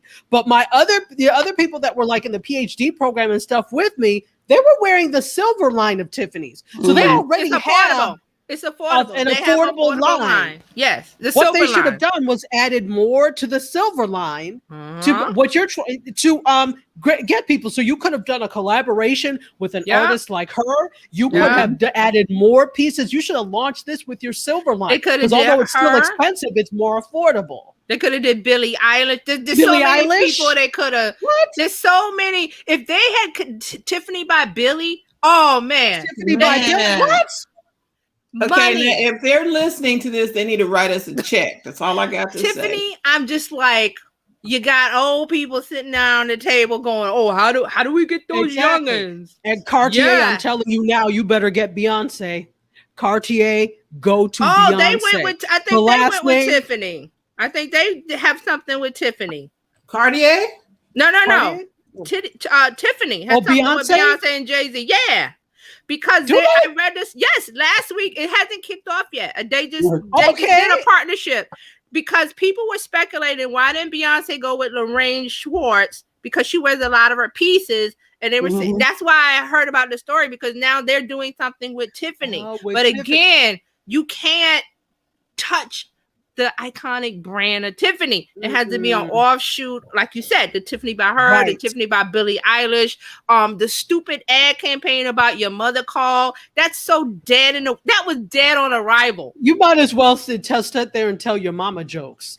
If that's going to be on arrival. This tells me Tiffany doesn't know what they're doing. They want to reach the younger demo. They don't know what they're doing. They don't know the young demo. They don't know the Gen Z and OK Boomer fight. They don't know that Gen Z doesn't want anything to do with Boomer. They don't want their brands. They don't want their products. So that's why I was thinking, why did you come up with a Gen Z line? Like we said, with the Tiffany by her, the Tiffany by Bill. But they're not thinking. They're not thinking. And the reason I said Cartier for Beyonce is because her last name is Carter. Yes. Carter by Cartier. What? Come on now. But this is what you do when you have an iconic brand like Cartier and Tiffany. You don't touch the core users. You don't mess with them. You don't make them angry. You do an offshoot, or you do a special line with, like you said, the hot person of the moment, the talented hot person of the moment. And and you let people know it's special. And you do content and ads and a campaign that will reach them, but doesn't ruffle the feathers of the blue-haired the old ladies with the blue hair or whatever. With Tiffany, you don't mix the two. They don't mix. They didn't have a problem, but now they've created one. They've created a problem. And if that ad is still, it's on the front page of their website. The Tiffany & Co. It is still. Oh, they're gonna go in. They're gonna go all in, huh? They're gonna dig. They're gonna double down and dig into it, huh? Well, and they haven't even commented yet on it. They have not commented yet on Wow. It's what's new. This ain't no old school, not your mother's Tiffany. Shop the silver story. I was like, really? Done. That's just the crickets. I know they're not getting any kind of response except the angry ones that Dr. Tachi just said. Crickets. That's not what you want, Tiffany. This was you dropped the ball. Major dropped the ball. You could have started a whole new line with all kind of different artists. Well, I'm over here on the Women's Wear Daily site, and it says Beyonce, Jay-Z to front Tiffany's ads while she is Harper's September cover face. Wow. So, see? Awesome. Awesome. Wow. I'm glad you brought that up because I didn't know that. It's quiet. It was really quiet. It was really quiet. I just saw it because somebody was asking why didn't she go with Lorraine Schwartz, the other like the LA based jeweler who's like to the celebrities, to the stars. So, but maybe they weren't offering enough money. I'm just like, how could you drop the ball so majorly, Tiffany? This could have been big. You know how much buzz this would have been with somebody like her, Billie Eilish, or all these, the new Gen Z artists, musicians, actors, stars. This is a teachable moment for everybody else. A teachable moment. Don't mess with your brand. Don't mess with your band. And if you want to break into a new generation, don't let the old people in the boomer category do it. Let the Gen Zs talk to the Gen Zs because they only pay attention to Gen Z. They don't pay attention to boomers. They don't know anything about all of that stuff. Gen Z doesn't even know who Sir Paul McCartney is. They don't know what a Beatle is. That's a bug. That's what you have to remember. They don't know. They don't know anything about the Beatles or anything like that. Because they don't pay attention to that. That you have to be in Gen Z world to know what they pay attention to. Tiffany, I'm done. Okay. I'm just so mad. That's great. I'm so mad because it's a wasted opportunity. Wasted. And it's so easy. It's not hard to know what Gen Z likes. Get a Gen Z to tell you. They'll tell you. Duh. Exactly. All right. Exactly. I mean, again, the audacity. That's the thing. The audacity of thinking that because you are Tiffany, I can also do this. It's like this halo effect. Yeah. Like you're not tuned in to what that demographic you're going after wants. Right. I dare not tell certain generations what they think they want because that's not me. So I'm not going to do that. But if I need to reach them, I'm going to ask you there. Gen Alpha, what do you people like? Very simple. Yep. It's very simple. It's very simple. They're not shy about sharing what they like and don't like. Well, they do it all day, every day. Go to Twitter. Go to TikTok. You'll know what they pay attention to and what they like and what they want to have and all of that. Not hard. Absolutely. There you go. Wasted. So I wanted. Go ahead. Sorry. No, wait. It wasted. They're wasting opportunity. Goodbye. Moving on.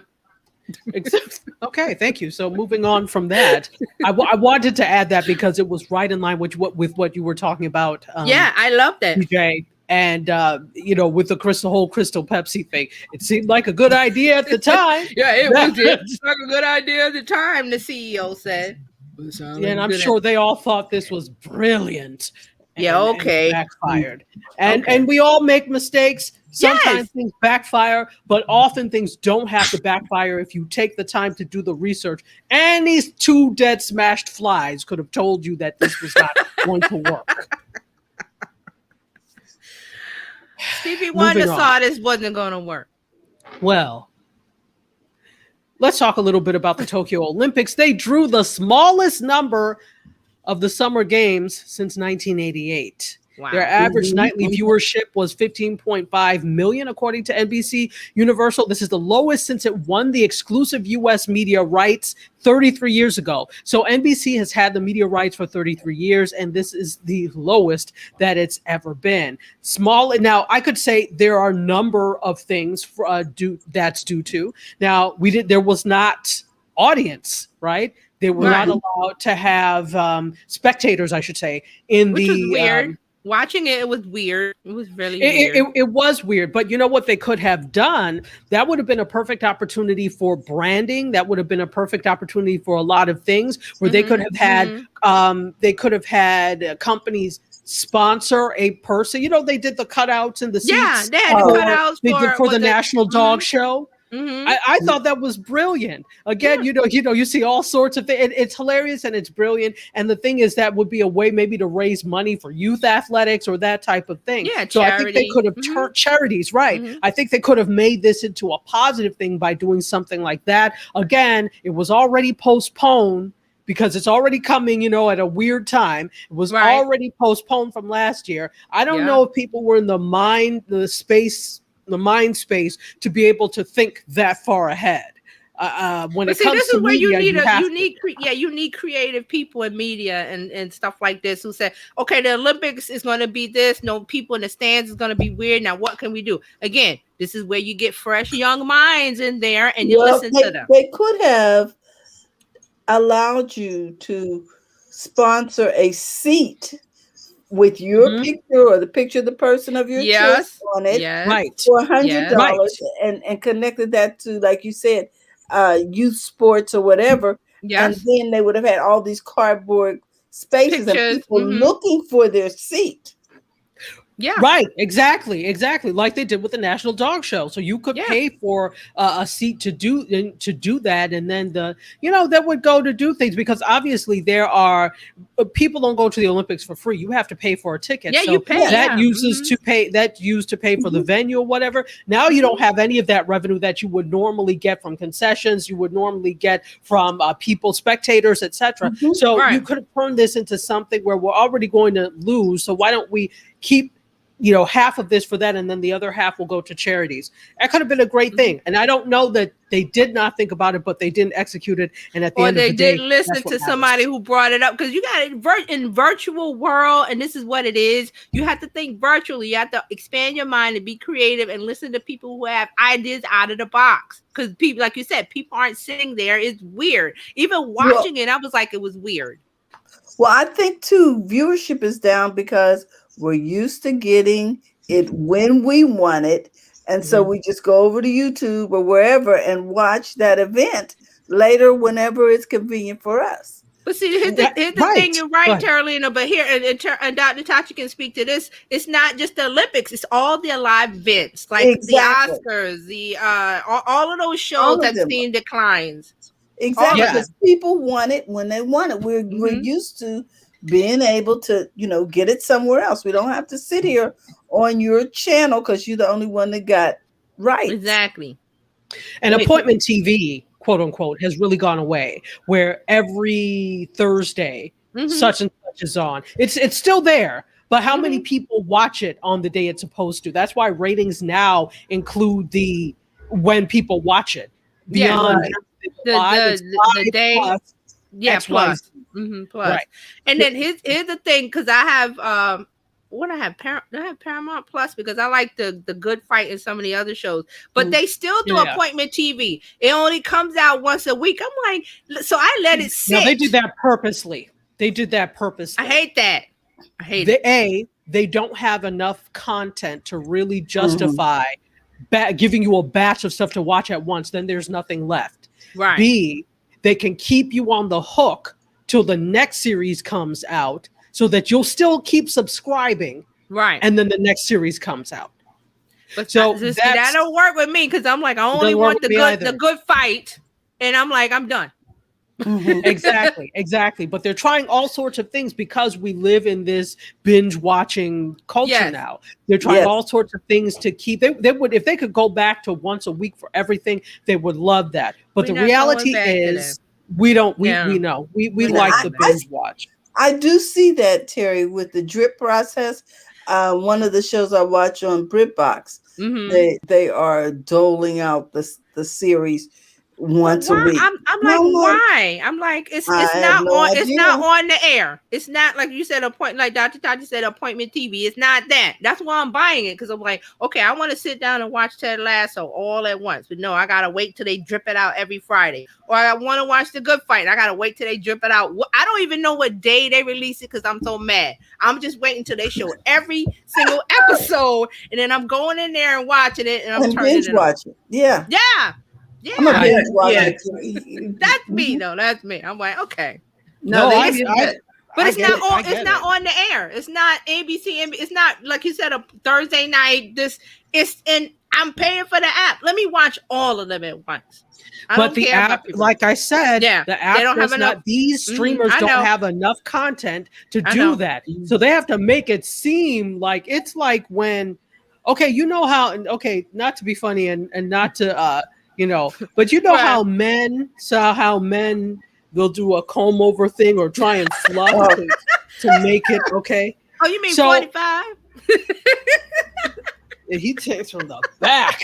I mean, he like rakes it It's from the all the back way- and then swirls it. Yeah. The point is, it doesn't matter where on your head you take that swoop of hair from. The point is that you don't have any in the middle. In the So front, it doesn't matter yeah. in the front. So Yeah. it doesn't matter how much you dole it out trying to seem like you have a full head of hair. We still know there's nothing in the We middle. know. Yes, we know. We know that. So that's it with But that. yeah. Go ahead. So, no. I was just saying that we're so used to the Netflix model of Yes. okay, it keeps rolling, and it will. Mhm. And Netflix will ask you, "Are you still watching it?" I'm like, "Oh, I forgot about it." It will just Yeah. roll But into the they next. do. Just keep going. Yeah, I love Keep it, going. so. But that's okay. Yeah. Okay.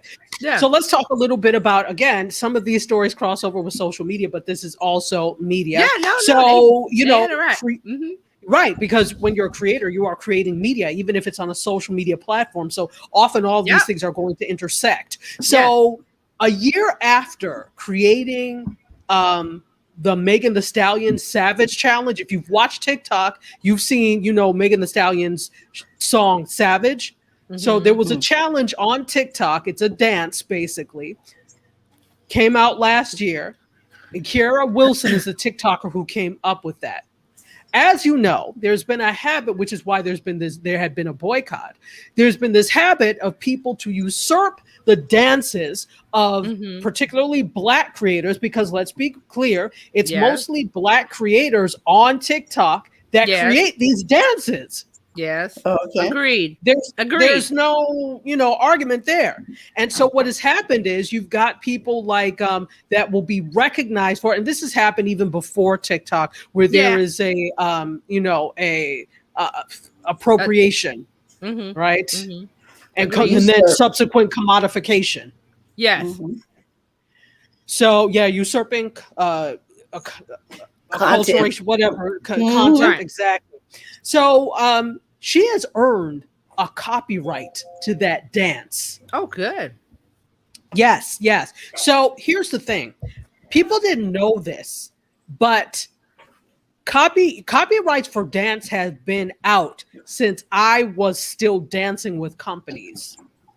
It was just a process. So like since the early 2000s. So, but it was just a process to get movement copywritten, right? Yeah. So not a lot of people did it, but you Right. see things like, okay, Revelations from Alvin Ailey, that's copywritten. All these things that are major Really? movements that you know. Yes. Yeah. Because it you is. can, this was like in the early 2000s that they ruled that you can copyright dance. And it was funny Yes. because a long time people, well, you can't copyright dance. And like, the hell you can't. Yes, you and can. so people, now you can.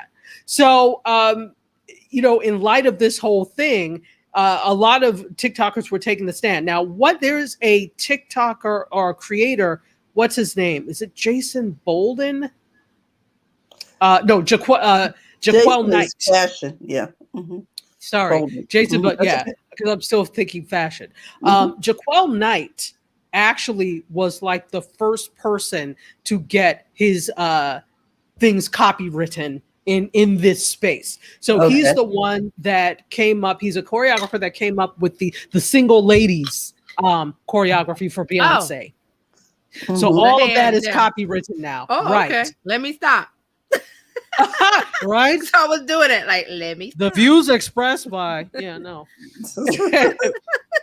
So what he's done is he's started a foundation. He and together with Logitech, he says this: I'm so thrilled to announce this collaboration with the Jaquel Knight Foundation and Logitech, a remarkable step in our goal of creating a system of protection for young creators. This is according to Jaquel Knight. So he stepped in and got involved with Kiara's fight for all of this. The foundation's hope is to impact, encourage, and inspire the next generation of artists and build a community that supports each other. I'm so inspired by this incredible group of choreographers, and I'm excited to be able to share this historic moment with them as we move toward real change in the commercial music and entertainment industries. So in addition to Kiara Wilson, there were 5 others who were surprised with their copyrights at this. It was an event called Creators for BIPOC.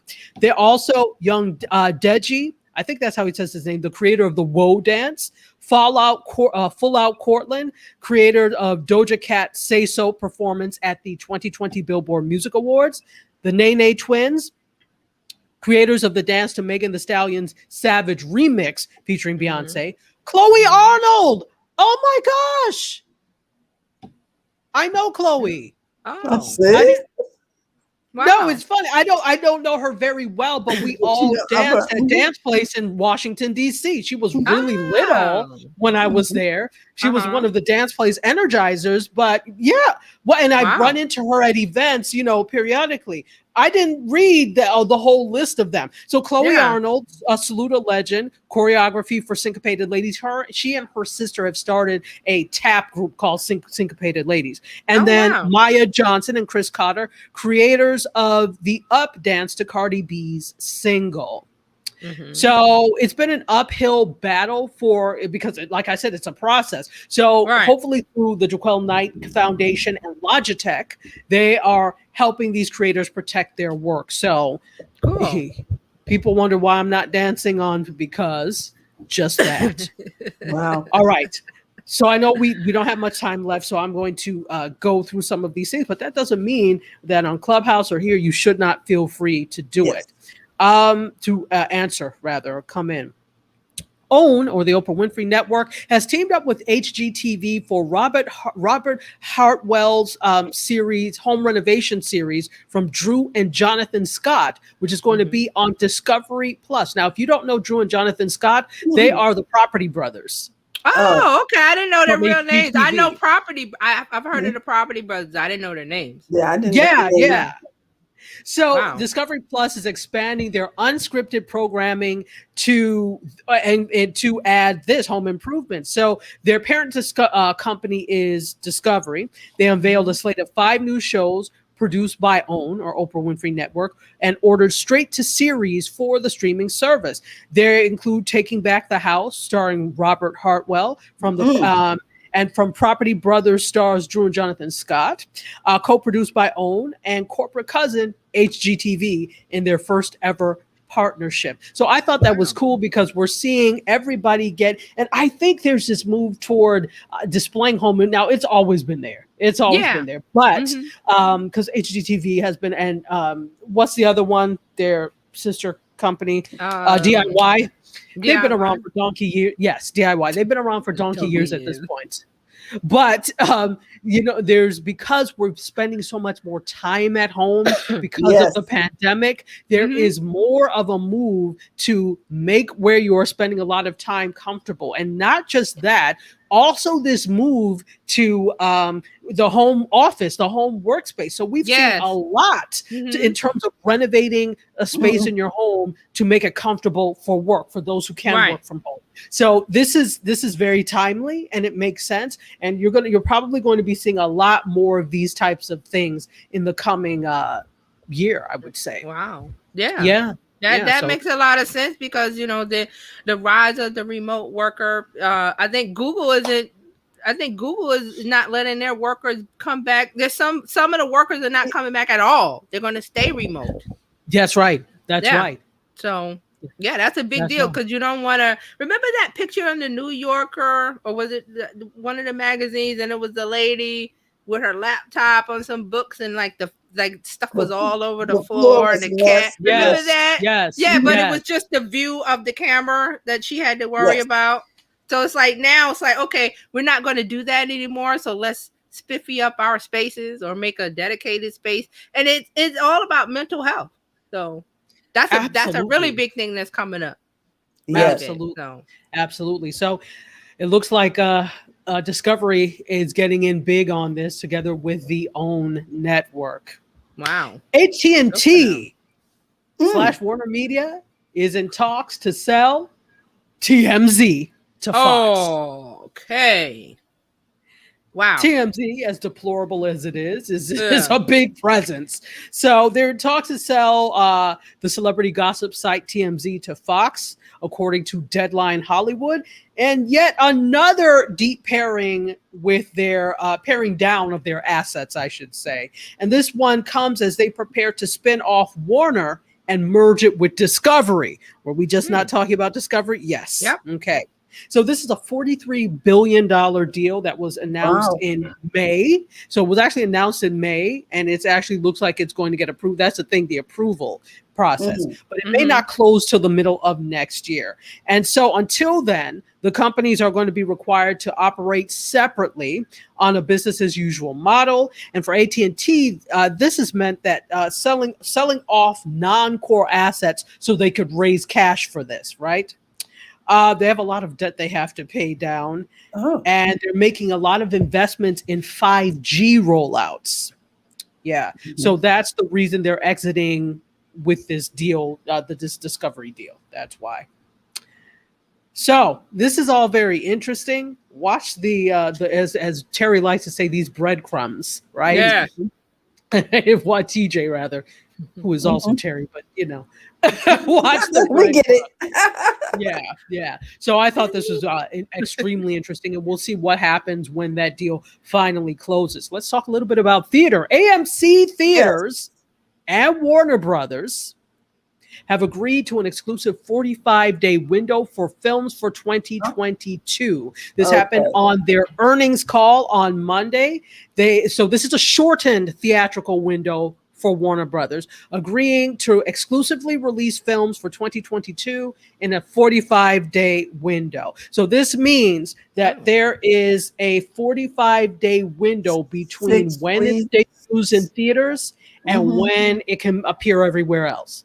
Now, this is way shorter than what it used to be back. Remember, back in the day, it was like a year or two before you saw it anywhere, even like VHS and Betamax. But now that window has been shortened to just about a month and a half, right?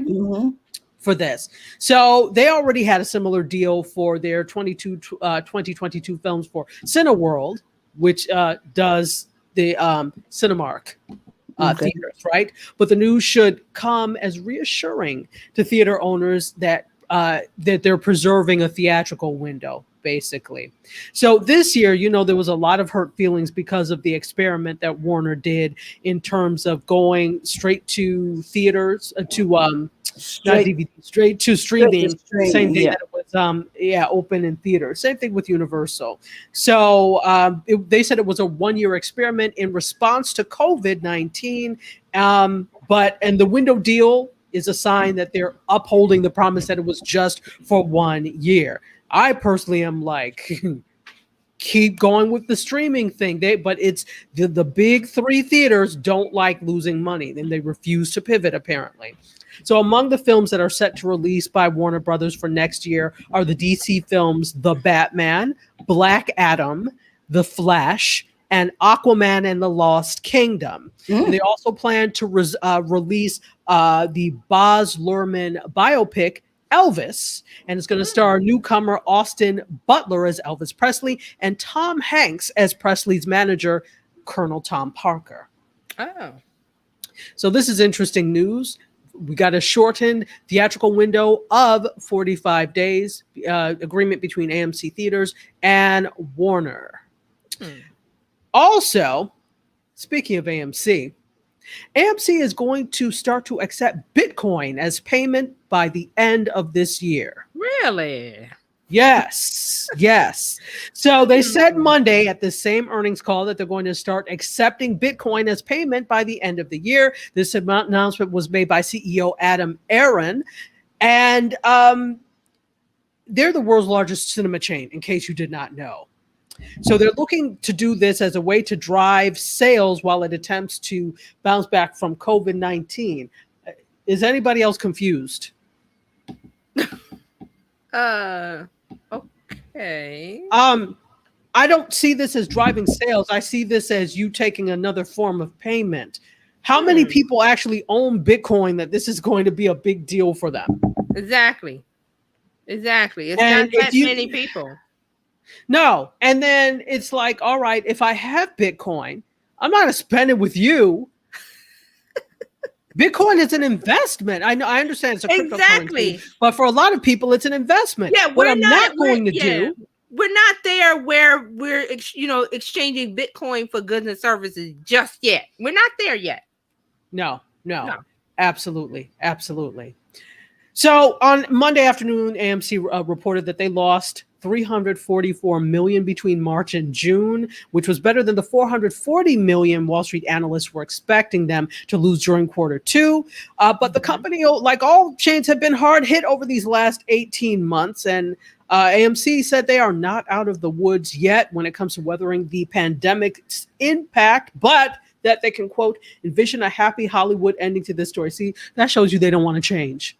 They don't want to pivot or change at all. Because all of this time, they should have been thinking of the alternative of when people don't come back and sit their butt in a seat in a theater, because that's going to be some people that they're never going to go back as long as this variant stuff starts flying around. We're not going. I'm not going.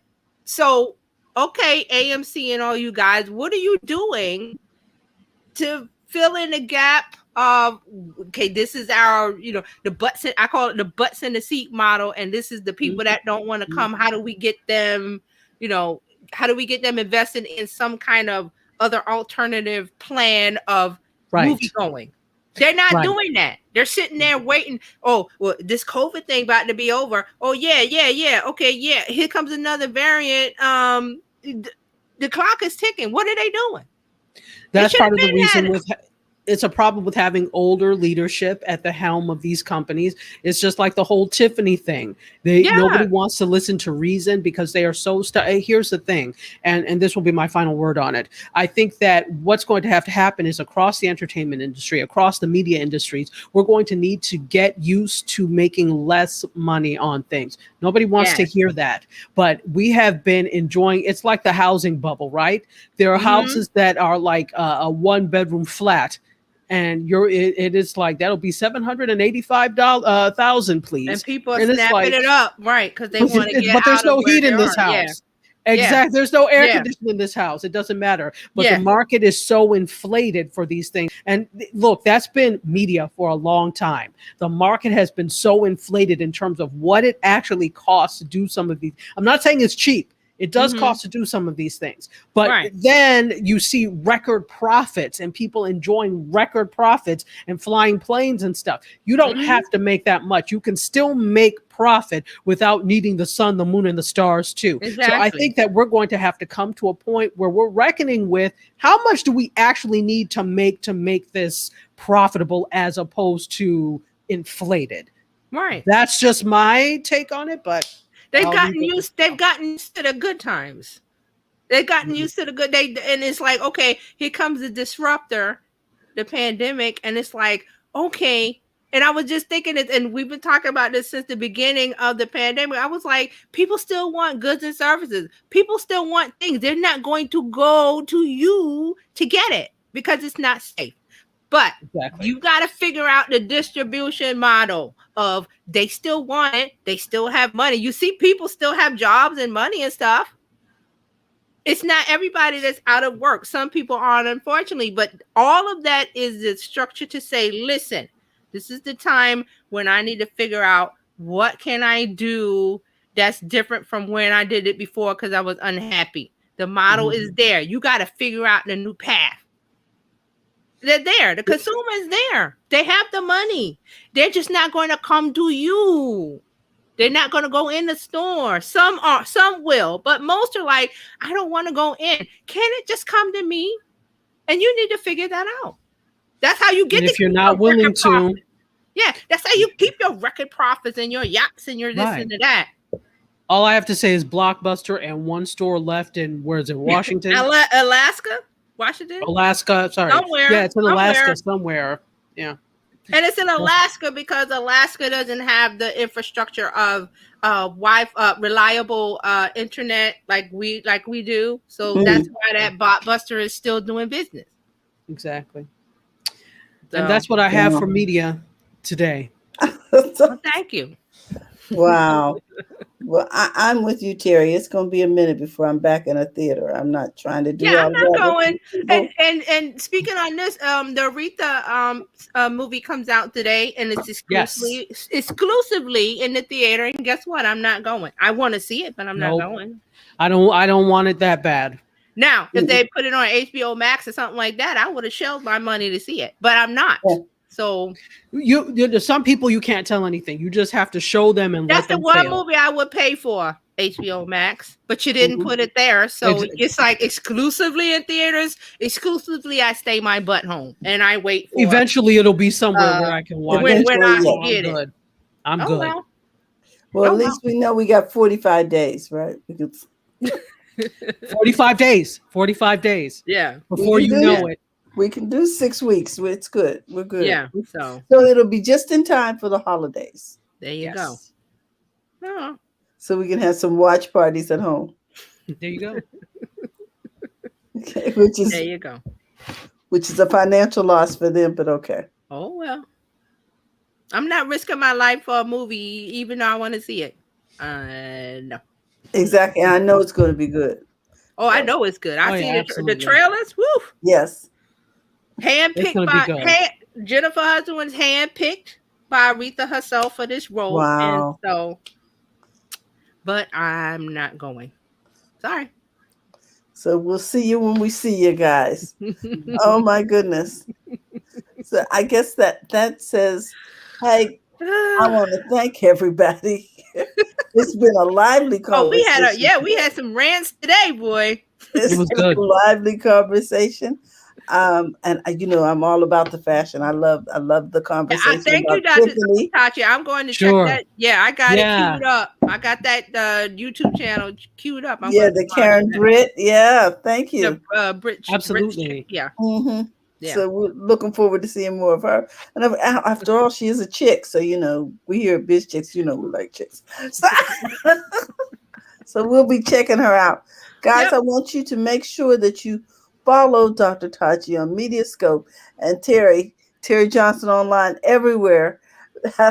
These subject matter experts will enhance your life and help you continue to grow a profitable business that's fun to run and take the hassle out of your hustle. So we're going to say goodbye to everyone over there on where are we? We're Clubhouse. Clubhouse. Were we on Clubhouse? Not capture the word. Yeah, we're on Clubhouse. On Clubhouse. We just want to say thank you for tuning in. For all of you watching on the replay, and for those of you watching live, we love you. We want to remind you that Monday we'll be here with coffee, tea, thoughts, and conversations with the BizChicks. And remember to go to the front of your own line. We love you guys. See you soon. Bye-bye.